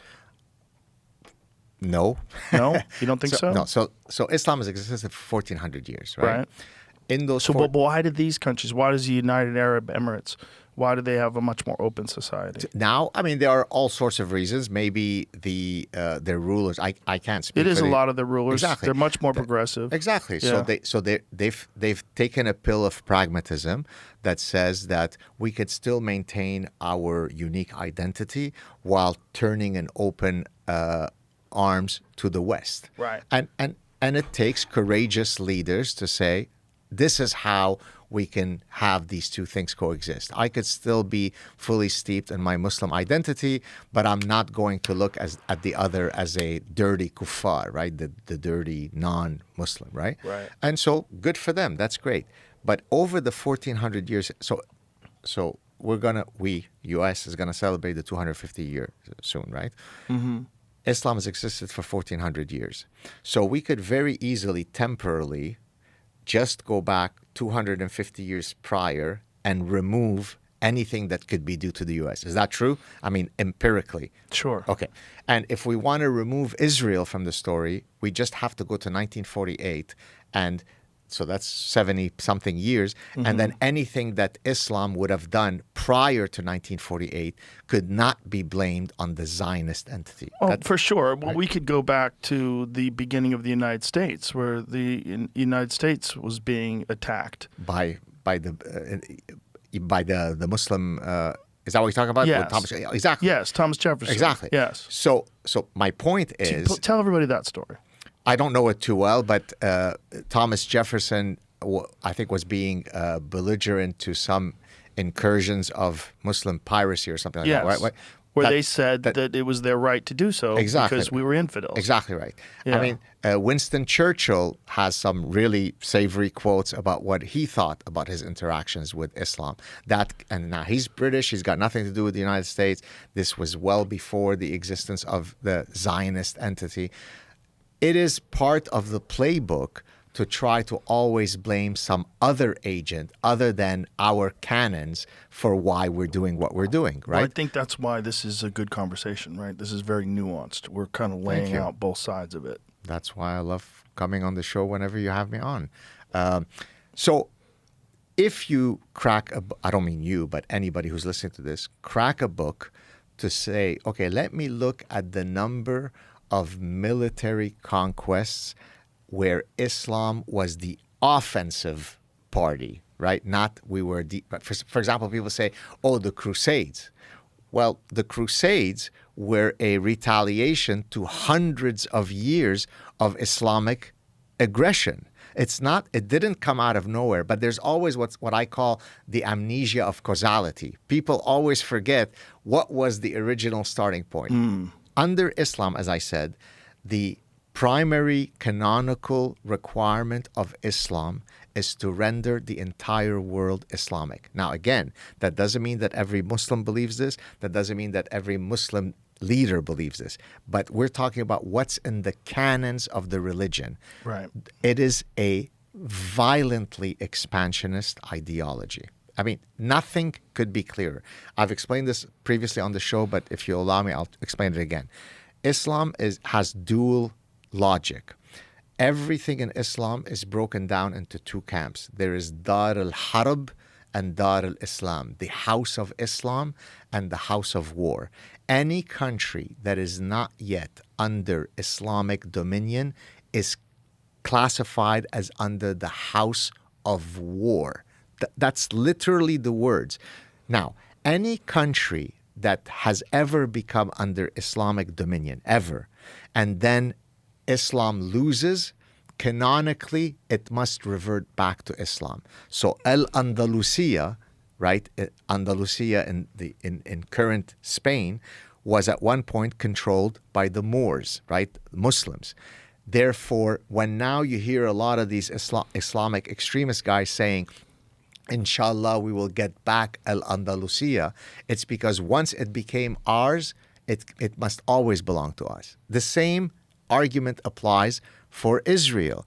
Even though Israel has thousands of years of lineage of the Jews to that land as the indigenous owners of that land, the fact that then Islam took over that region, that means it belongs to Muslims. Now, we may tolerate the Jews to live there, but there can't be a Jewish state there, canonically, in the religion. Okay, so those are just facts. You could study the history of Islam to count. Okay, there are currently 57, well, if you include the Palestinian territories, in the Organization of Islamic Cooperation, the OIC, there are 56 or 57 countries that are part of that bloc that are Islamic. Each of those countries once upon a time started with 0% Islam, right? I mean, it wasn't magical. So Indonesia was not Islamic once, right? Libya was not, right? Many of those countries were Christians, by the way, right? Egypt was Coptic Christian. Syria was tons of Christians. Lebanon, within my lifetime, I was born in a Christian majority country. Today, within my lifetime and yours, it has completely flipped to Muslim majority. So wherever Islam goes, sometimes it might take 5 years to flip it. Sometimes it might take 500 years. But as the Taliban explained to us, the American soldiers have the watches, we have all the time in the world. So it's a long project. So when Islam comes into the United States, it's not as though suddenly the United States of America is going to become under Sharia law tomorrow morning. But if you have the imagination to extrapolate in 200-300 years, if you were to repeat Dearborn and Paterson, New Jersey, and Minneapolis into 20 more cities, 50 more cities, 100 more cities, would you be living in the same United States? Right. And if not, is that a good thing or a bad thing? Well, that's what people are. Some people are very fearful of what's going on in New York City with Mamdani. Yes, They sir. think it's a Trojan horse, and that under the guise of progressivism and democratic socialism, that you're going to open up the door, and eventually you're going to have call to prayer in the middle of Times Square every day. Exactly. Well, listen, I'm wearing right now a Star of David. Be careful. Exactly. As soon as I'm in New York and I go to one of those, I don't as much anymore because my stomach's a bit more sensitive as I get older. But let's say one of those street vendors, I right away put away my Star of David because I'd love to have my shawarma without spit in it. The fact that I now even think of that and that's a reflex that I have today, that's not a reflex I had 15 years ago. What changed? Well, what changed are the demographic realities that causes that there's a greater number of people that are triggered by the Star of David. Demography is indeed destiny. So you and I could fully agree that most Muslims are perfectly lovely. And I'm the first one to say this because I come from that culture. No Muslim has ever killed me. No Muslim has ever raped me. But I do know that I've spoken to many Muslims before I was known and they knew who I was, who say things about the Jews that would make Hitler and Himmler go, look, guys, we also hate the Jews, but I think this is too much Jew hatred, even by our standards. So there is an endemic feature of Islamic societies that renders the Jew as the ultimate shaitan, the ultimate devil. He's demonic, right? It's everywhere. It dictates every interaction. I'll just give you a couple of examples. In Sharm el-Sheikh, which is a Red Sea resort area in Egypt, and Jamie is welcome to fact check me if he wants. And I think in 2010, there was a spat of shark attacks on tourists in Sharm el-Sheikh. Do you remember after the investigation by the Egyptian authorities what they concluded? No. Want to take a guess? No. It was that there is very, very clear evidence that those sharks were Zionist trained because the What? Yes, sir. Because the way that you can harm the Egyptian economy, certainly in that region, is to render the tourism activity lesser if you have many attacks. And so I'm not saying every Egyptian thought this, but this was coming from the authorities saying that there's really very clear evidence that those sharks were Jewish assholes. Okay? Well, hold on a second. Wasn't there some evidence that there was illegal dumping of carcasses, of animal carcasses offshore? As specific to that incident? I think that had something to do with the shark activity. Israeli conspiracy theory. Attack sparked conspiracy theories of possible Israeli involvement. Egyptian television broadcast claims from South Sinai government Mohammed Abdul Fadil Shosha that Israeli divers captured a shark with a GPS unit planted on its back, allegedly by Mossad, describing the theory as Saad. Professor Mohammed Hanafi of Suez Canal University pointed out that GPS devices are used by marine biologists to track sharks, not control them remotely. Okay, but wasn't there something to do? Yeah, that's what the last sentence speaks to what you said. Yeah, ultimately thought the dumping of sheep carcasses, there it is, Exactly. during the Islamic festival of, how do you say that? How do you say the festival name? Eid al-Adha. On 16 November was most likely explanation. That makes sense. Yeah. That's why there was so much shark activity. But the fact that chumming the water. somebody Right. somewhere said, I think this got Jewish signature all over it. Right, but there's people in the United States that think the world's flat. I mean, that doesn't mean it makes sense. The capacity to be parasitized is hardly restricted to Muslim minds. Right. Everybody has the capacity to believe stupidity. So I Yes. agree.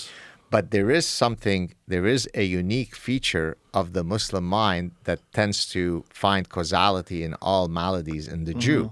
So, Right. and by the way, I have a theory, if I can share it with you here, Okay. as to, this is not just Islamic Jew hatred. Why is it that so many societies end up turning their, animus towards the Jew? Can I share it with you? Yeah. Why do you think that is? So here I'm going to use some of my psychological background. So in psychology, there's something called the self-serving bias. The self-serving bias is how we attribute causality to the wins and losses in our lives. So most of us will attribute successes internally. I did well on the exam because I'm smart and I studied hard. And, we will attribute failures externally. I did poorly on the exam because Professor Saad is an asshole, right? And you can understand why we would have evolved that rosy prism. Life is tough. It's an ego defensive strategy. I do well because of me. I do poorly because of the cruel world out there.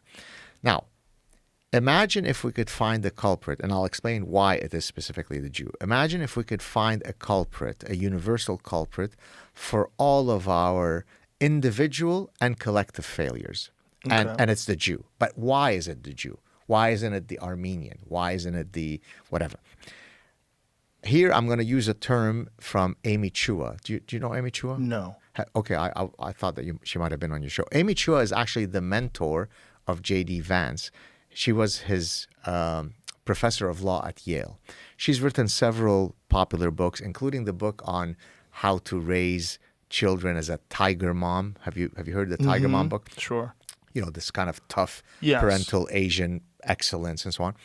So Amy Chua introduced the term, I mean, the concept is not hers, but the term is hers, market dominant minorities, meaning when you have a small, minuscule group of people in any cultural ecosystem that are boxing well above their weight class.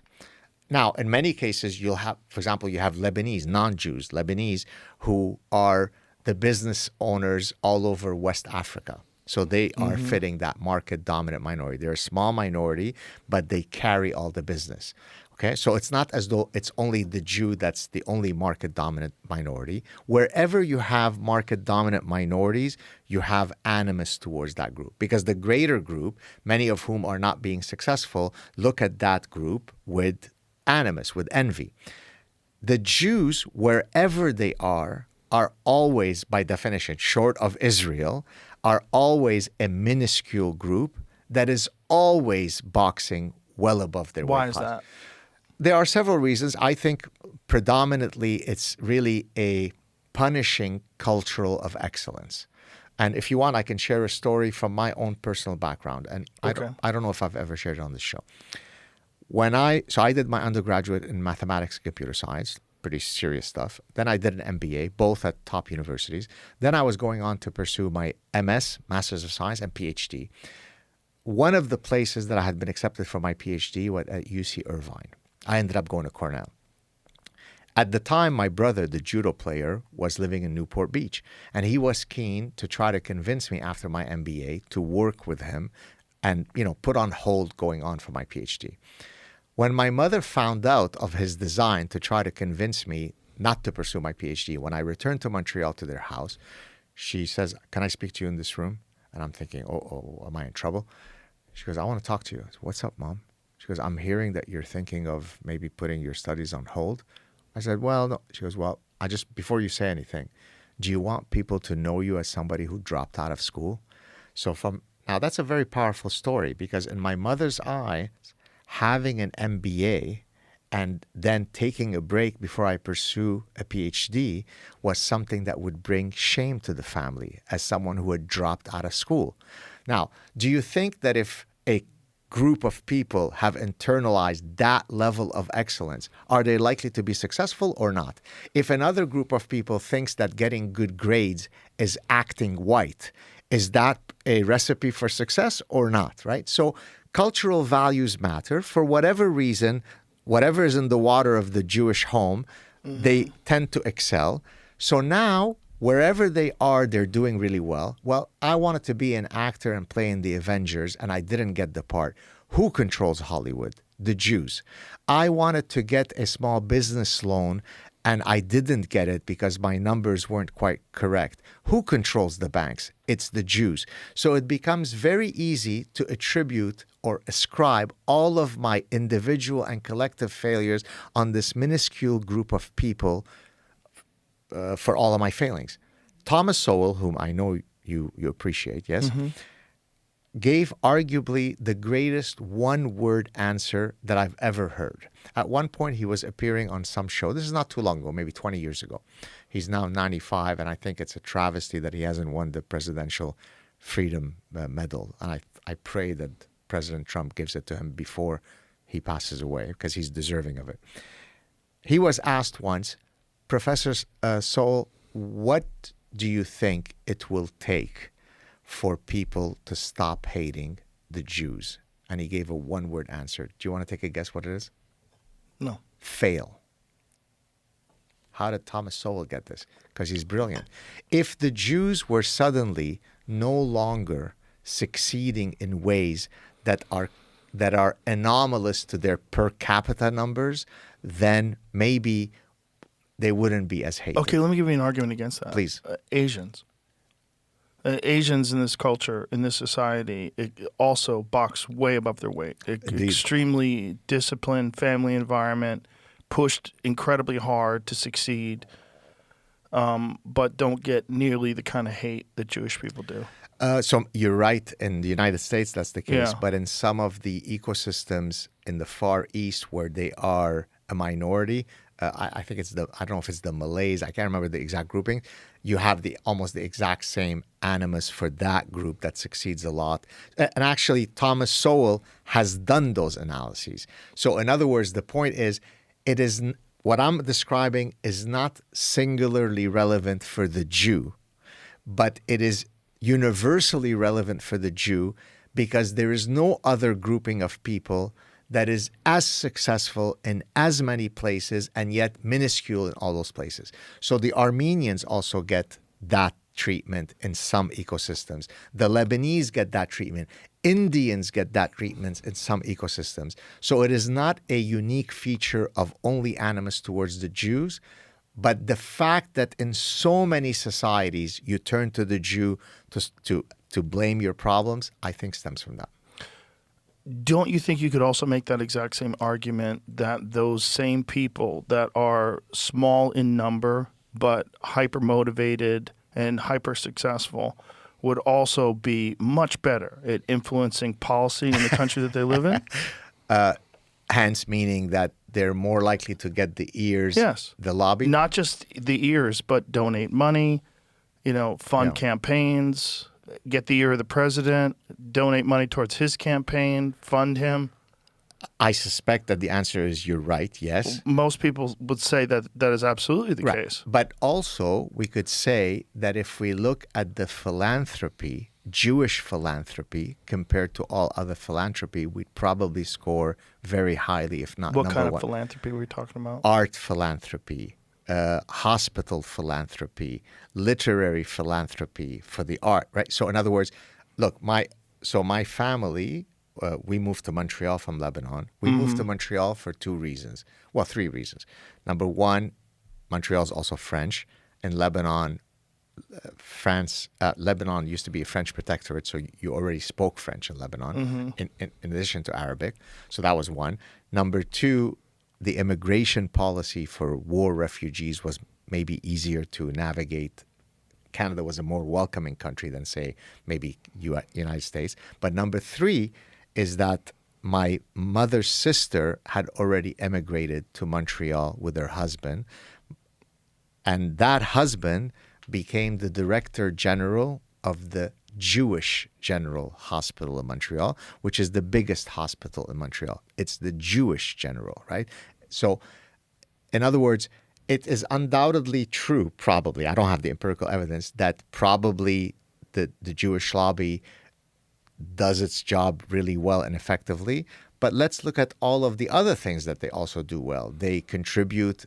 So, for example... Well, that's wonderful, but that doesn't take away from the influence that it has on our policies. Yes. On our political candidates. Like, for instance, one of the reasons why Mamdani won in New York City is because when they had the mayoral debate, he was the only one that said he's not immediately going to go to Israel. Right. And a lot of people were shocked by that. They were like, why is everyone saying they're going to go to Israel when they win as the mayor in New York City? It didn't make any sense. And people were kind of just confused by it. New York City's a mess. It's got a lot of problems. And this one guy said, I think I can serve Jewish Americans better by staying here in New York City. And I'm not going to go to Israel. And everybody was like, thank God someone said that. Right. Because all the other candidates, it seemed, at least to me as an outsider, were being heavily influenced by the Jewish lobby. Maybe. I really don't know Why else enough. would they do that? They're not saying I'm going to go to England. Right. They're not saying I'm going to go to France. They're saying I'm going to go to Israel. Right. I mean, is it surprising that if you have a group of people who have been historically persecuted the way that they have, by the way, I don't think But it's running for mayor of New York City, and they're saying, I'm going to go to Israel. I think it's totally wrong if there is a conflict between the best interests of the country that you reside in versus Israel. You should always side with the former. Understandably, I agree. But I think that the reason why they were saying that is they were being influenced by the people that were funding their campaigns. And I think the people in New York City recognized that and said, hey, there's something where they're not looking out for our best interests. They're looking out for the best interests of the people that are funding them. And those people have the best interests of Israel in mind above the interests of the United States. And this is the same sentiment that people have for why we invaded Iran and why we funded Israel while they're bombing Gaza, the same sort of thing. And I would say from October 7th on, you know, first of all, immediately afterwards, tremendous support for Israel. I mean, it was a horrific attack. But the response, I think, has created a lot of anti-Israel sentiment in the United States. Yes. Do you think that other lobby groups that very feverishly lobby for their self-interest would receive the same animus as the pro-Israel lobby? So, for example... They're not connected to a specific country. That's the problem. This one group is connected to a specific country. Okay, so let's do specific country. Okay. I've been a professor for 32 years, so I care about the ideas, the bad ideas that flourish within universities' ecosystem, hence parasitic mind, suicidal empathy. Right. If you do a histogram of all of the nations that contribute to try to alter the types of ideas that are promulgated on American campuses, which lobby or which country scores way higher than anything you could ever hope for from Israel? That's a very good question. And I think that's a different thing because I think what you're talking about is influencing American education systems. And that you could say China and Russia. They both How about have the Qataris? Sure. Yeah. Yeah. They all. There's a lot of people that from other countries specifically influencing our education system and doing it within their best interest by donating a lot of money, by funding programs, by having a lot of foreign exchange students. So there's a big impact by other countries for sure, but they're not representing another country. Like no one's saying, I want to win New York City and then go to Beijing. Right. Anybody who does that in the way you just said it, in my view, is violating its most... Well, the crazy thing is they all did it. They all did it except Mamdani. Cuomo did it. They all did it. Right. They all said, I'm going to Israel. So I can't speak to that. I really can't. But do you understand why People would. yeah, So here's why. especially post October 7th, this negative sentiment because of the destruction of Gaza?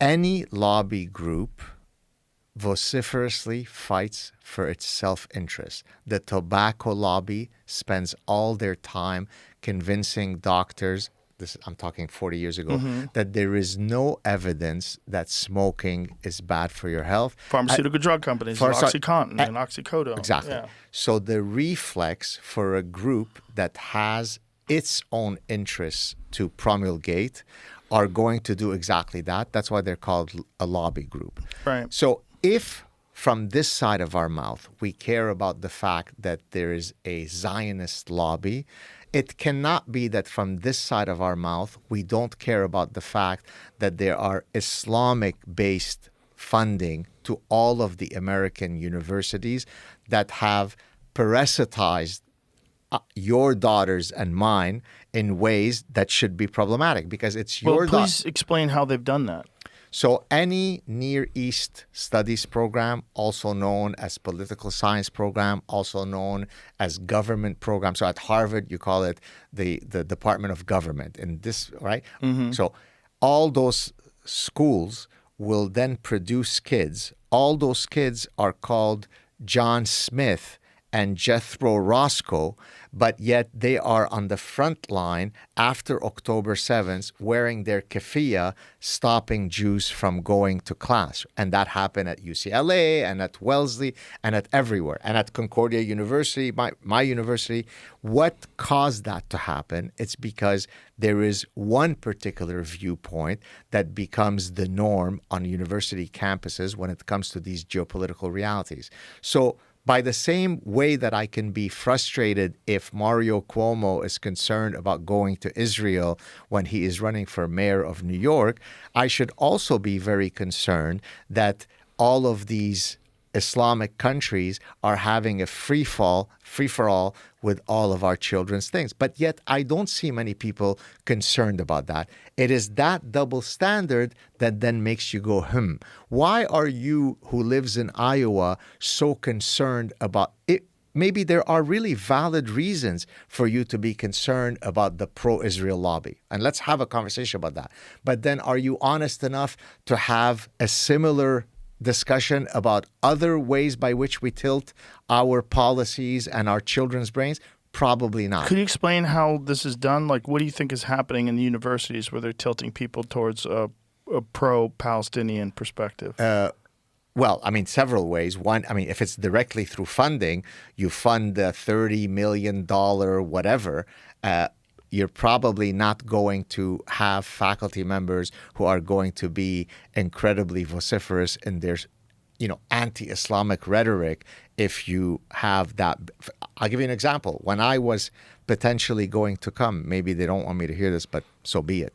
When I was, one of the places that I was being recruited at was potentially University of Austin, right? And I came they were going to make me an offer. The University of Austin doesn't have a tenure system. They have a constitution. It's a different kind of system. Of course, what allowed me to not be canceled, I would have been canceled 30 years ago for all the things that I say and all the things that I write, is that I was protected by tenure. And so I was very concerned about whether the fact that they don't have tenure, what happens if tomorrow... Right. Okay. And I remember having a conversation, I won't mention his name, but you can probably guess who it could be, where I said, what happens under your constitution if tomorrow you get a $30 million donation from Mohammed Beltalal and he says, that little Jewish professor who's going on Joe Rogan and talking about bad things about Islam, that has to stop. His answer was, the gentleman my interlocutor was, well, we're on the same team. I fully support what you're saying. Well, you support what I'm saying until money talks, right? I can pick you a number, a donation number, where you'll no longer support with equal alacrity my criticism of Islam. Maybe it's 100 million. Maybe it's 200 million. But just given the people that I know that are the founders of the University of Austin, I don't know if that's likely. You mean there is no reservation price? It doesn't seem like they would be willing to go against the idea of Israel. Well, maybe does that make sense to you, though? I mean, it does, but it wasn't sufficiently reassuring. Yeah. Well, I can understand. I mean, if I was offered tenure or no tenure, tenure's the way to go. Exactly. It's the only way you could have real intellectual freedom. Well, and by the way, to that point, so when I now got this beautiful position at University of Mississippi, I don't have tenure there. I don't really care that much. But they put a clause in the contract that says that my rights to say, speak, and write whatever I want will be protected with the same staunchness that the First Amendment offers me and that tenure would offer me. So even though I'm not officially there, a tenured professor at this stage of my career, I don't care. But they enshrined it. So to our earlier point, I think there is a way whereby I could put a load of money in front of you and say, so how much do you now support freedom of speech for Gad Saad? And I'm saying, maybe you're right that the University of Austin guys would never buckle to that. But Harvard government department did buckle. Columbia University under Edward Said. Do you know who that is, Edward Said? No. Edward Said was a kind of very pro-Palestinian guy who was kind of a big shot in their political science department. All of his teachings at Columbia University were rather skewed in terms of being anti-Israel. And so the students that come out are going to be a product of what we taught them. It's not surprising that they're all wearing keffiyeh. And you think that this is directly because of funding and not because of what they've seen, the horrors of what's happened in Gaza? Right. Well, because I think that's what's turned most people that have no affiliation with any university, because it's not all university students that are reacting the way they're reacting. Right. They're reacting because of what you could see when you see Gaza. Right. I mean, it's obliterated. It's true, but we can go back to a time before October 7th, and I can point you. The difficulties that I faced at Concordia at not being able to walk around on campus freely also held true before October 7th. So we know that we could eliminate the retaliation. In that case. Right? So that goes to our earlier point.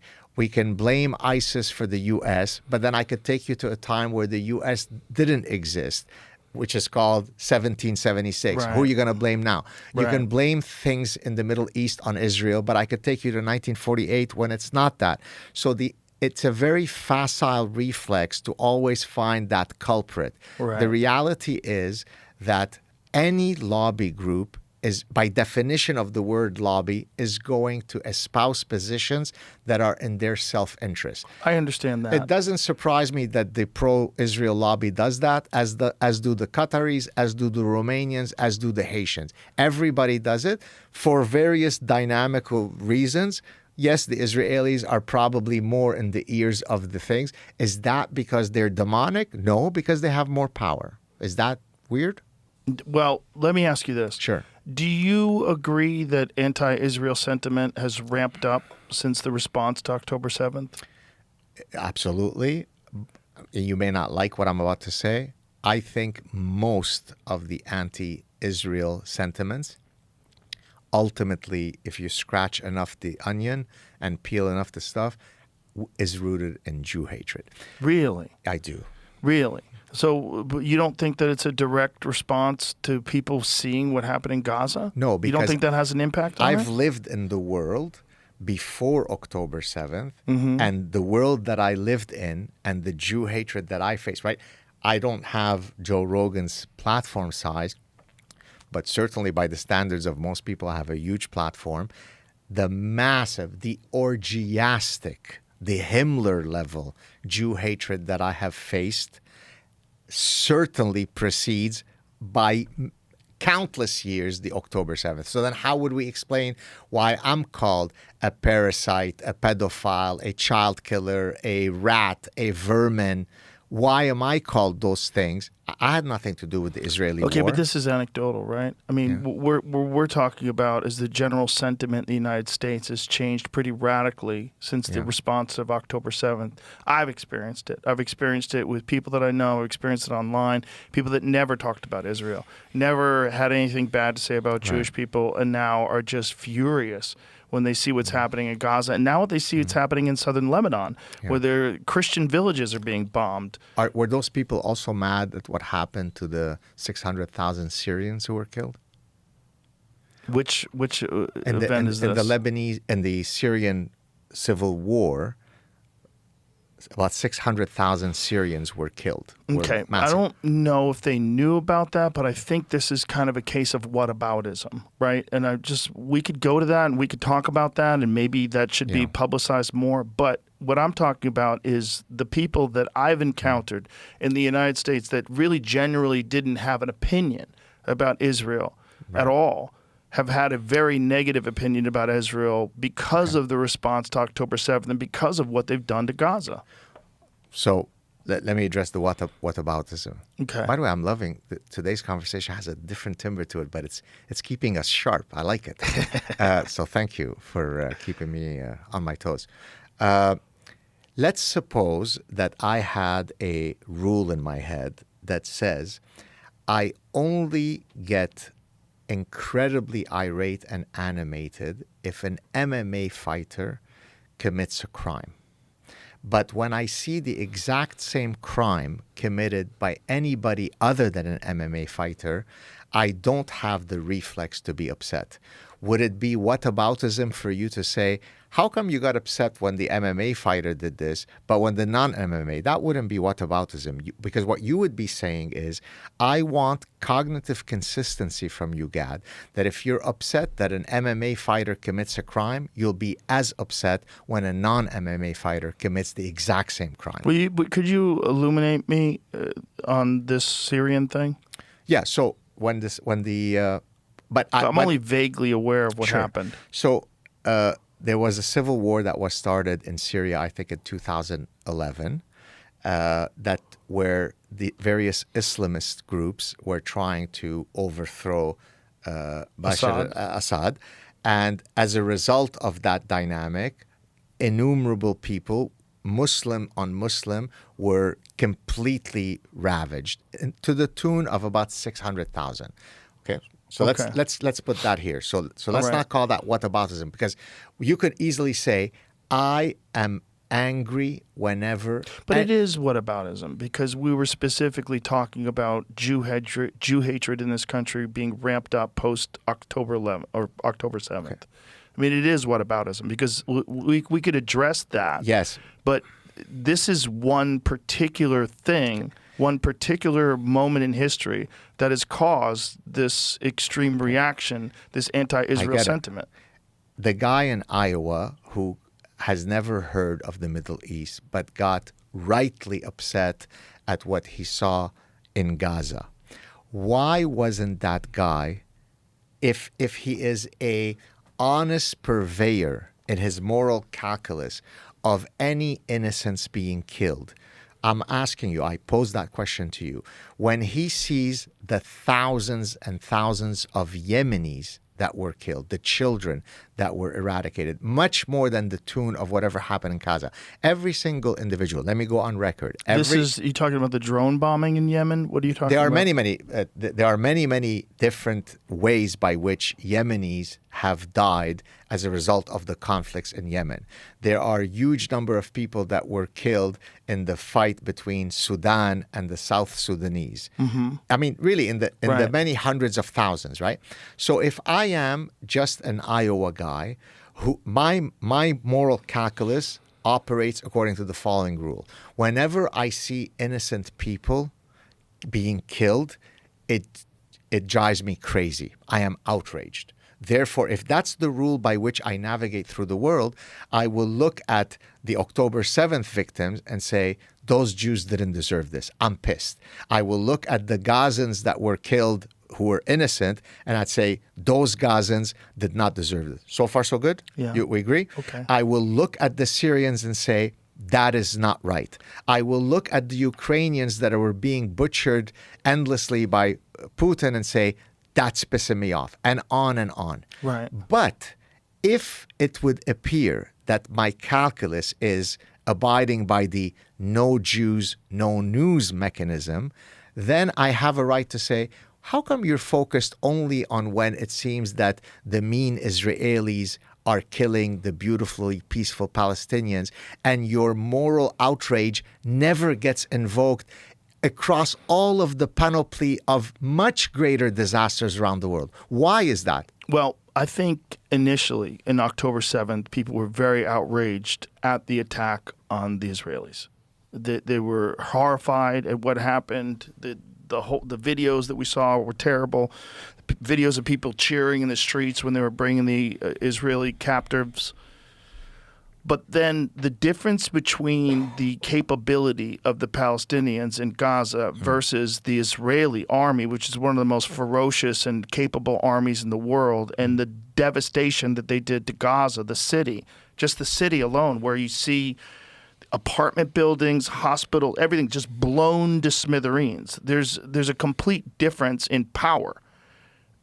What you're talking about in Syria, I'm assuming this is a civil war between similarly armed people killing each other. Well, it's the government versus militia, but sure. Right, but similarly armed people. So what makes You're not seeing that with Gaza and Israel. With Israel, you're seeing United States-funded Israeli military, which is insanely capable, destroying an entire city. Fair enough. The images are very tough. There's no question. But the reality of the numbers is very tough too, because we don't even know how many people are dead. We could talk about the numbers if you want in a second, but let me ask you this: if October 7th hadn't happened, I'm not being flippant. I'm not playing games. I'm really honestly asking you: if October 7th had not happened, how many of the innocent Palestinians that tragically perished would have perished? That's a good question. Probably it would have never happened. There probably would have been a bombing of Gaza. You know, we could get really dark here because there's a lot of people that believe that it was allowed to happen so that they could have an excuse to attack Gaza. But that goes to our earlier point about how it gets goofy, and I'm not the person to comment on that because I don't really know. But there was stand-down orders. So we know that. We know that at least some of the army was told to stand down. Well, I actually had the former director of the Mossad on my show. Mm-hmm. And his name is Yossi Cohen. And I was like, Yossi, what the F? How does... Right, how did it happen? And the best of my understanding, in terms of what I've told, is that, shit happens and someone falls asleep, metaphorically speaking, right? And so it was a gigantic... But anyways, if you, not you, but if someone is of the conspiratorial mindset, there's nothing that I could share. But speaking literally to the former the former director of Mossad, he said it was a catastrophic, failure of where everybody is kind of asleep. But my point is this. Right, but let me stop you there. Please. Because if I was the former head of Mossad, the last thing I would tell you is that, we allowed it to happen because we've been wanting to blow up Gaza for a long time and take it over and turn it into a big resort. You would never say that, right? Right. And we also know that on record, Netanyahu has said that they fund Hamas so they can control the size of the flame because they don't want the democratically elected people to take over and turn Palestine into a state. So you don't think there's something... But isn't that true? Israel left, if I'm getting my history right, they left Gaza in 2005, right? Is that the right number? Am I getting that right? So from 2005 till 2023, or maybe 2007, so someone will correct me in the comments section. For many, many years, Israel left, and there was no problem in the region, right? Is that true? I don't know. You would know better than me. Well, there was no problem. Okay. I mean, Then there was a catalyst. An event happened. Now, we can debate whether it was proportionate, whether it could have been, adjudicated differently. We can discuss all that. And all that, you can discuss it without ever worrying about being called anti-Semitic. It's totally within the fair bounds of having those conversations. Right. But what is true is that if Israel wanted to eradicate Palestinians, it would take them a lot less time than when you and I have been talking on the show, by orders of magnitude. It would take 15 seconds, but they didn't do that, right? They don't do that. As a matter of fact, Johnson... but they kind of have in Gaza. Gaza is done. there's almost nothing left of it. So the numbers that I'm You've hearing... seen videos Yes, of it, right? You've yes. seen what it looks like when they fly overhead. We could show some videos. Sure. So, okay, The most recent videos, they show the drone videos of flying over Gaza. It looks like a nuclear bomb hit it. They did it slowly. They did it over years. Just consistent, constant bombing, and there's almost nothing left of it. Right. And there's also been this crazy talk of putting resorts there. You know, and Trump said, stuff. yeah, he was saying that we're going to turn it into the, what did he say? Something of the, Like Monte Carlo or Monaco. something crazy. Right. Again, it's totally fair to discuss what constitutes proportional thing and so on. But I take a broader view, which is Israel exists and you have two choices. You can keep creating generations of your people whose entire daily animation in terms of their objectives is to eradicate that place. Or you could recognize that every single millimeter on Earth has at some point been owned by someone else. Is that not true? I mean, is the definition of history not the accounting ledgering of who owned what when? Yeah. Now, in every other conflict that has ever existed throughout all of human history, there is a winner of that conflict and a loser, and people move on. Okay? Just hear me out. Okay. I lived in Lebanon. I grew up in Lebanon. We had to leave under imminent threat of execution. It's very unfortunate. We lost everything. We moved on. We made a life for ourselves. Our home was stolen by Palestinian people. I never held any animus towards Palestinians. I moved on with my life. One day, I was interesting enough to have the privilege of appearing on Joe Rogan's show. My daily animation is not to go and kill people for things that were done to us. And very few people have had things happen to them as what happened to us, right? Jews were exterminated in the Holocaust. It didn't create an endless litany of Jewish terrorists throughout the world trying to get back. So in every part of the world, we are now in Texas, that land was owned by someone else before the United States came along. We are sitting, quote, on stolen land. In Canada, we are sitting on stolen land. It's called history. Most people are able to move on and say, hey, the dice went this way or that way. Let's hold hands and let's build a better future. You can't do that if canonically the Jewish state should not exist, right? Doesn't Hamas say in their charter, every Jew that is anywhere, we will find him and get him? So did that make sense that they would be the leaders of that region? Wouldn't it have been much better for them to train their kids to becoming neuroscientists and podcasters and classicists and physicians? But that's not what they chose to do repeatedly for nearly 80 years.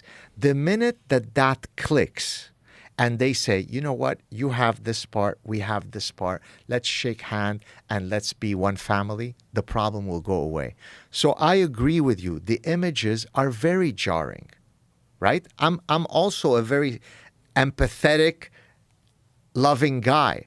But I also know the reality, which is I've never heard Jews saying, let's kill all Muslims. I always hear the opposite. Jews are an existential affront to Islam.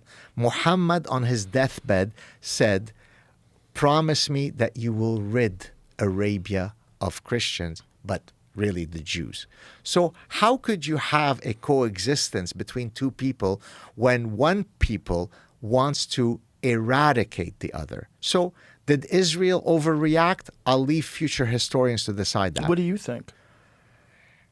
I think that given what they were trying to achieve, they did the best that could possibly be. So as you know... The best they could possibly be would be eliminate the entire city? No. And turn it into rubble? There's been about 70,000 dead. Is that the right number? We don't even know. I mean, that's the number that I've seen. What's the accounting? Who's to know how many well, people many are of dead those under numbers the are rubble? coming from the Hamas. That's true too. Okay, but so, if you just look at the destruction, the buildings that have been leveled, the sheer volume of destruction. There were two cities called Hiroshima and Nagasaki. Okay. They were fully nice. What about it? And then But yeah, it we shouldn't have isn't done it. But whataboutism. we didn't have to do that either. And you could say that was a horrific thing because Japan was about to surrender. Well, And we were like, from the American, let's practice. Let's Well, see how these things work. again, that's the least. Let's show you that we have nuclear bombs. That's the least generous interpretation of that. No, I think it's a pretty event. accurate demonstration. I Because think I've heard historian- something else. What have you heard? I've heard that they did the calculus of if we, and by the way, it could be a very cold, callous calculus. But what I've heard is that there is a very clear pro-con thing where if we do this many people would die. If we go on in the war and it takes that much more before they surrender, there'll be this many dead. Drop those bombs. It's possible. Yeah. It's possible. So do you think that if Israel didn't kill 70,000 people and completely destroy Gaza, that more than 70,000 people would have died during the same time period? No, I'm not applying that same calculus of Japan. What I'm saying is images of destruction are very vivid to our brain, right? And they should be, don't you think? But that doesn't mean that that's the information that I use to establish what is morally righteous. What else can we use other than information?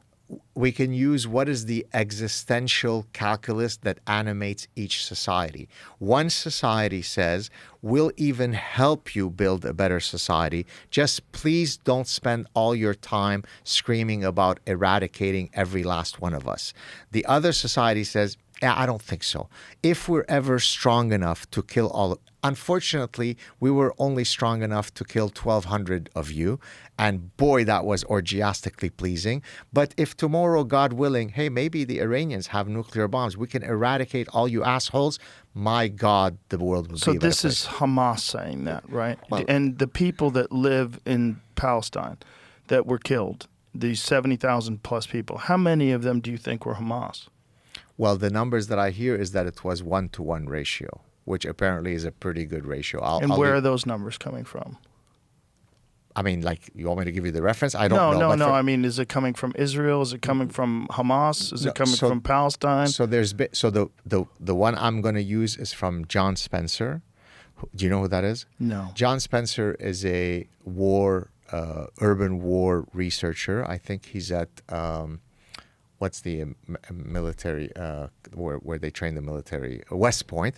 He's a professor of urban warfare. He's come on my show, and based on whatever analyses that he's done, he's not Jewish, he's not uniquely pro-Zionist, is that he's saying, and again, I see to whomever knows better about this than I do. I don't know all the details.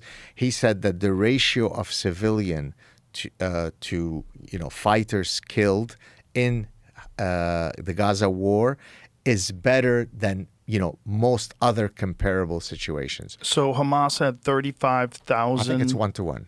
So Hamas had 35,000 militants in Gaza. If the 1-to-1 number is right and 70, that's what it would be.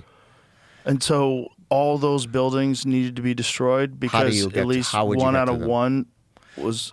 So let me ask you this. Okay. Let's suppose, I think it's totally reasonable that you'd be upset that all these people died innocently. Well, I think fair most enough. people that see it would be upset, right? Fair enough.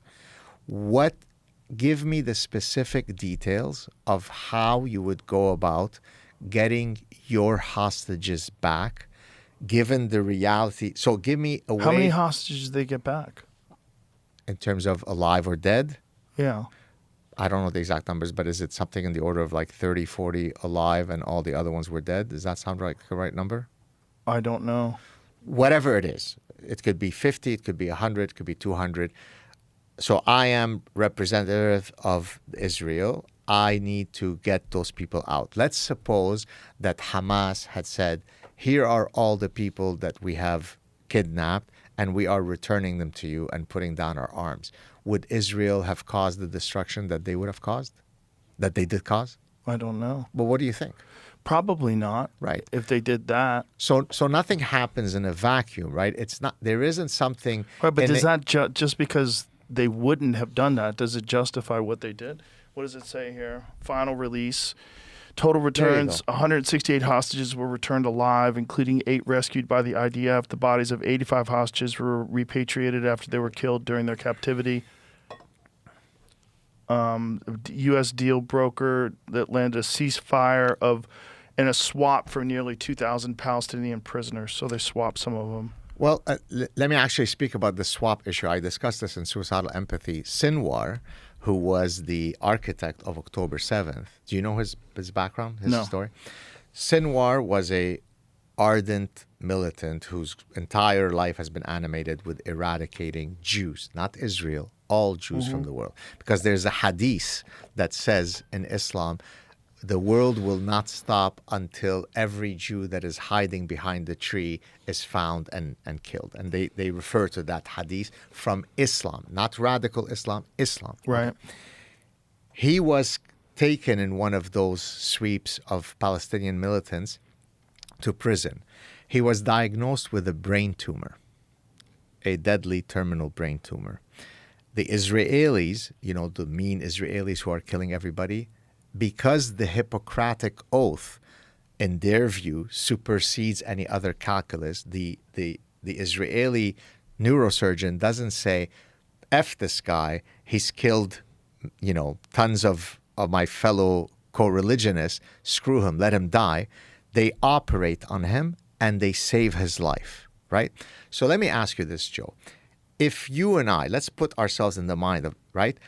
I was saved by the hands of the Jewish Israeli neurosurgeon. Otherwise, I would have died.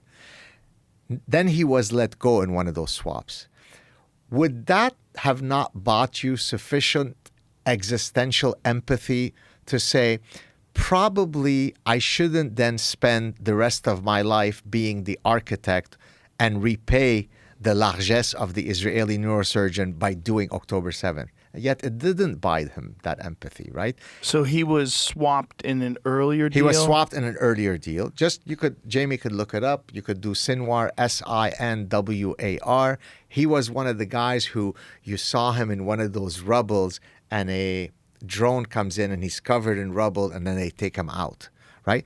Well, if you and I, if I could put myself in your mind, if we had been ardent haters of a group, and then that group had shown us tremendous compassion and generosity by literally saving our lives, that might have shut off my hatred to that group. For example, Bridget Gabriel, the Lebanese Christian woman who grew up in the Lebanese Civil War like I did, had always been taught as a Lebanese Christian that the Israelis are terrible and evil. They're the problem for the whole region. But then she escaped to Israel, was welcomed in Israel. She completely flipped because she saw that they were nice human beings that treated her well. And then her brainwashing was no longer there. Well, if I've literally taken a brain tumor out of your brain, in that brain of yours, could I have not bought a bit of existential empathy for the Jews? It didn't. What do you think of that? Well, I think that person was probably deeply radicalized to whatever their ideology was. And that wasn't enough. Like saving them wasn't enough. It was probably Allah giving them another opportunity to kill more Jews. Exactly. So don't you think But that's just, that's one person, and one person saved them. I don't think it necessarily changes the relationship between Israel and Palestine, particularly because Palestine was denied statehood. It's not a country of its own. It can't do things that other countries can do. Do you know what Bill Clinton, who's not a Republican, said regarding Palestinian statehood? What? He said, I'm paraphrasing him, I killed myself, bent myself backwards to give them almost everything that they wanted. This is sort of the Oslo Accord. And Yasser Arafat was not interested in a two-state solution. Well, let me ask you this. Yes, If you sir. were the head of Israel, how would you handle it? You mean moving forward? Yeah. In my utopia, it would be to try to catch the brainwashing that happens straight out of the womb, where the type of animus that is shared regarding the Jews is so outlandish that it would make Hitler and Himmler squirm in unease. If you can get rid of that brainwashing, you will learn to see the other as an equal human being. Could Right. I interject there? Please. Do you think that the bombing of Gaza and the destruction that's so clearly visible to everyone would actually stop that? Do you think that the bombing of Gaza would maybe make more people radicalized, that would make more people want to attack Israel, that would give them... 100%. You're right that you are creating a new generation of terrorists. But again, you're choosing to decide where to place the causal point.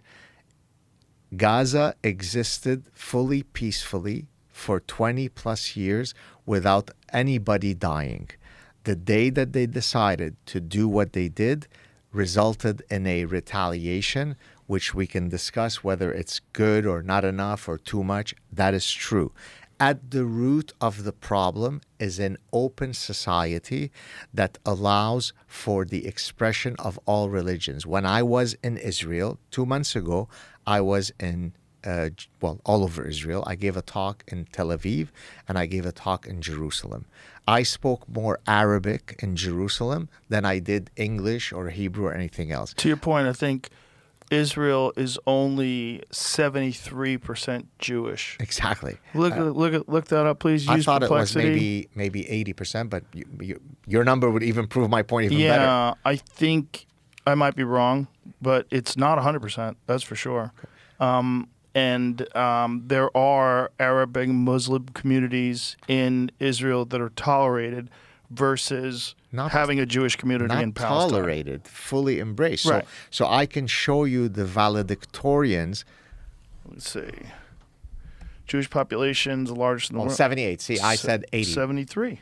What? 73% of the population So what's the 78? is Jewish, including, look, right there. Oh, right. Israel okay. Bureau of Statistics. So I was right. 73% of the population is good. Jewish. Is 503,000 people living in the West Bank beyond Israel's self-defined borders. Recent updates of December 2025 show total population at 10,148,000, with Jews and others at 7,758,000.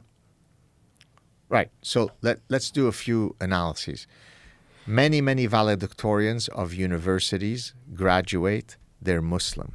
Some of them are in hijab. That's happening in Israel. You go to medical school, the valedictorian that's chosen is a woman in hijab. Does that seem like it's animus?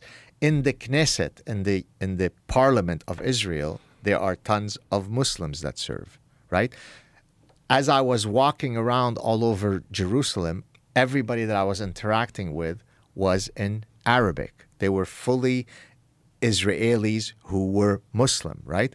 I have tons of pictures with all of them. Some of them recognize me. There was no animus. Why? Because they've internalized the reality that I am part of a country that is made up of, it's a Jewish majority country, but it's a place where everybody has equal rights, right? There are people who serve in the highest judiciary that are Muslim. Is there an Islamic country where the opposite could be said? No, I don't think so.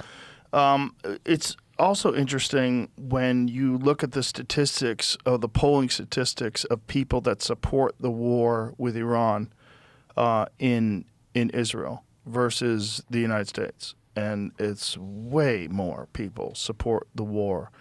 And, obviously I live in America and I'm immune to the effects of being surrounded by people that hate me and want to blow me up. I could only imagine what that's like for the national psyche of living in a place like Israel, being surrounded by... Paradoxically, though, forgive me for interrupting you, Israelis score as one of the highest on the happiness scales. So in a sense, it goes against what you're saying. And I think I've got an explanation, and tell me what you think of it. When I am spending my entire existence, to your point, possibly being eradicated tomorrow, I don't have the luxury to debate what constitutes male or female. It creates a laser focus about what's important in my life. My kickboxing coach, my old kickboxing coach, Shuki, he's from Israel. And I went over his house once for dinner. And it was crazy. Like, they're dancing and playing bongo drums, and I was, obviously I'm American. I was saying to him, why are you guys so happy? I was like trying to figure it out. I go, is this just uniquely you? He goes, it's in Israel. So everybody's happy because you could die any day. So just party, have a good time. And so you go That there. was his mentality, and I never forgot that because I remember thinking that, like, and he went back to Israel. He's there right now. Have you been to Israel? No. You know what I suggest you Doesn't do? seem like a good time to go. Seems like it's a little dangerous. I mean, in that sense, yes. But go there and live out the vibe. Look, it's an incredibly gay-tolerant place, right? Tel Aviv, short of San Francisco, New York, Montreal, it's one of the most queer-friendly places. It's very bohemian. It's reggae music playing. Israelis are, in French, you say bon vivant, good livers. But right? it's also Israeli society doesn't universally support the war either. Exactly. But that speaks to the fact that there is a multiplicity That of it's an open realities. It's an society. open society, right? Yeah. There are Muslim guys who will go in front of this Knesset and will say things that would never be tolerated in any other society. So is Israeli society perfect? No. But is it the beast and the monster and the demon that you see as a caricature? I mean, nothing could be further from the truth. But do you think that perhaps the more right-wing authoritarian aspect of the Israeli government is a problem in how Israel's perceived in the rest of the world? And this over-response in Gaza, the way they're bombing southern Lebanon, that this is feeding into this? Look, there have been governments in Israel covering the whole gamut of political orientations. And while, to your point, I think there is greater animus towards Israel today than maybe in the past, I've always known there to be Israeli animus in many places. For example, at my own university, which will be leaving shortly, Concordia has been colloquially referred to as Gaza University for 25 plus years. Benjamin Netanyahu in 2002 was not able to speak there. They shut him down and they canceled him. And this is when he was then a private citizen. Now, this is in 2002. So Why did they say they were shutting him down? Well, because it's the Zionist entity and the same talking points, right? You just change what is the culprit. So now we say it's the devastating images of Gaza. But 20 years ago, it would have been an other story. So the reality... But that's that university. I don't necessarily think that was universally thought of in terms of, like, if you went to all the other different schools. No, you're absolutely right. But now that, I think, comes from two sources. The first source was when I told you earlier that the brainwashing that's going on American campuses where Jethro is now also wearing the keffiyeh. But also the demographic realities of the West in general, including the United States, are such that we've let in people from those societies at a much greater number than in the past, right? Right. So, I mean, you know the Pew survey? Do you know Pew, P-E-W, right? So Yeah. there's a nonpartisan survey company that, if anything, tends to lean more towards progressive. They did a survey, global survey of animus towards Jews, not Israel, Jews. This was, I think, 2010. And they had a whole bunch of Islamic countries that were polled. Now, let's suppose I told you that we polled people in Indonesia or in Libya or in Jordan, and 10% expressed, very serious Jew hatred. That would be an arresting number. You'd be, wow, 1 out of 10 hates the Jews. That's a lot. Right. Do you know what the average numbers were? Just pick a number. In which countries? So in many, but I'm talking now mainly the Middle Eastern countries. So not Indonesia or Malaysia, which also were not loving the Jews, but were not nearly as hostile towards the Jews. I'm talking Jordan, Lebanon, Egypt, Syria, those kinds of countries. What was the average number? And Jamie can pull it up. And when the question was asked, how was it phrased? I don't remember the exact words. But it was like, do you hate Jews? Not do you hate Jews, but do you hold favorable or disfavorable? It's enough that there is animus, but not. I don't think the word hate was used. And is it Israel or is No, it Jews? Just Jews in general? Guess what the percentage was? Like, just give me a not like. I would 70%. It's 95 and up. Whoa. Right? So if we sampled 1,000 people from Syria, And it's hate? They hate Jews? What was the term?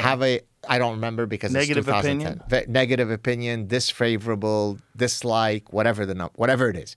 It's a measure of your either proclivity, affinity, or disdain for the Jew, whatever the wording is.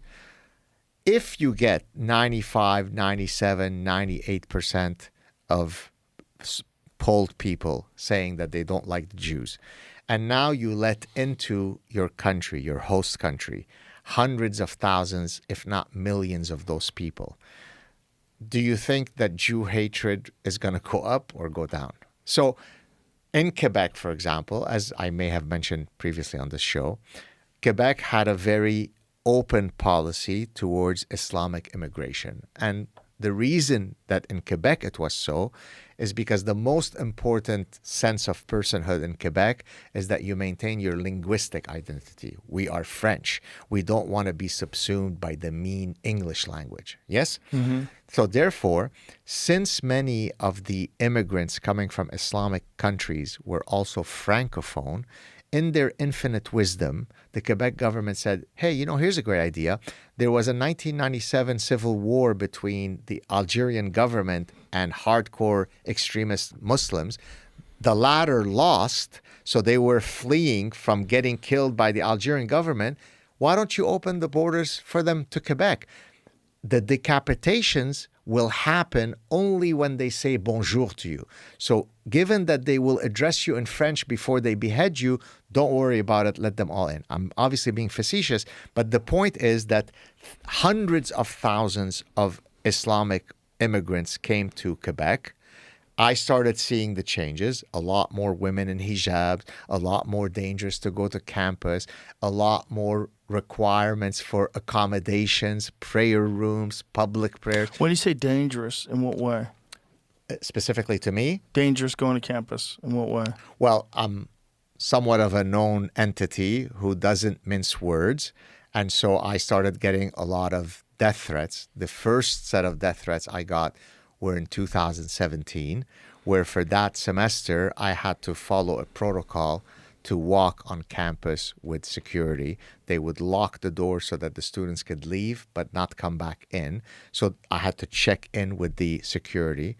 That lasted for about a semester. And I mean, literally, I would lecture and then I would be ushered out. My wife would be waiting for me and I would sort of let out a deep breathe, like sigh that thank God I survived another week. Did you ever experience like people trying to get at you? So all of those threats were online, that necessitate. But then we had to file with Concordia a Montreal police report, so on. In 2022, I had in-person threat. So a guy came up to me. I was walking with my then, so 2022, so 4 years ago, he must have been 9. I was walking with my 9-year-old, 10-year-old son. And this guy looks at me, he goes, "Are you Gad Saad?" I said, "Yes." Then he kind of composes himself to kind of deal with the hatred he feels. And he goes, "I'm not going to do anything to you out of respect for your son today." And so then the detectives got the footage of that, because it was outside of a building. Yeah, I remember you telling me about this. And then, by the way, they didn't want to show me a lineup of things, of possible things, because it would be racist to do so. So the process of a police lineup, which is the most fundamental mechanism of identifying a perpetrator, was viewed as racist because the guy who levied the death threat to me was black. I think he was maybe Somali. He looked Somali. So I took a 2-year leave from Concordia University, and I'm now leaving in large part because it became difficult for me, if not impossible, to be a high-profile Jewish professor who supports the right of Israel to exist. What do you think happens in the future to Concordia and just to Montreal in general with this influx of people? It's a slow death. You have to have the imagination to extrapolate into a distant future. So if you today go to your friend who's got that steakhouse on that street, I don't know if you want to mention it, in Montreal, right? Would you walk around and think that it's all Islamic? Of course not. but it's a drip, drip, drip. It changes, right? So, for example, until very recently, the Quebec government was fully tolerating the public prayers, Islamic public prayers, all over the place. Like Until recently? And now they passed a law banning it. Well, why did you need to wait till then? Why didn't you listen to me when I was standing on top of the mountain screaming into the void saying, this is what's going to transpire? But do you understand that you have more of an understanding of these things, more knowledge about these things, and to these people that are trying to get elected and that are dealing with their constituents, that this is a politically dangerous thing to bring up? I get it, but then you're engaging in suicidal empathy. Well, it's also, they have their own personal they're interest. pragmatic. I get Yeah. it.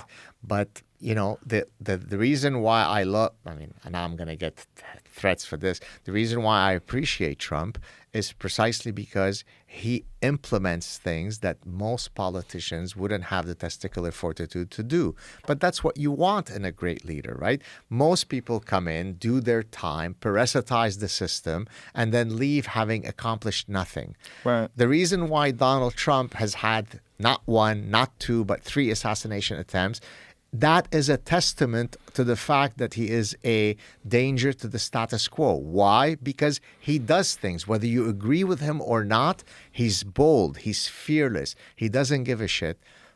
To your point, most politicians would rather go, la, la, la, I don't want to hear it, until it's too late. The playbook is very clear.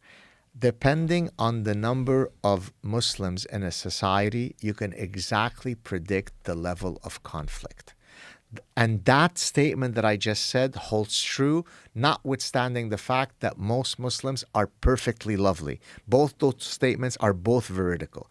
So when you are 0 to 2%, you're just a quiet, exotic minority. When you're 3 to 5%, you become a lot more engaged politically. When you become 6 to 10%, you start creating Sharia no-go zones. We don't want your dogs here. This is not tolerated in our zone. Look at Britain. Look at France. Yeah. So in the same way that I can predict the trajectory of diabetes, and no, I'm not saying that Muslims are, I'm drawing an analogy. I understand. Okay? Yeah. I am explaining a trajectory. So if you wish to protect the liberties that make the United States so uniquely wonderful in the full range of societies that have ever existed, recognize that all religions are not equally likely to be congruent with the American experience. If you do, you'll survive. If you won't, your future descendants will rue the day you were born. All right. Should we end on that? Love being with you. Love being with you, too.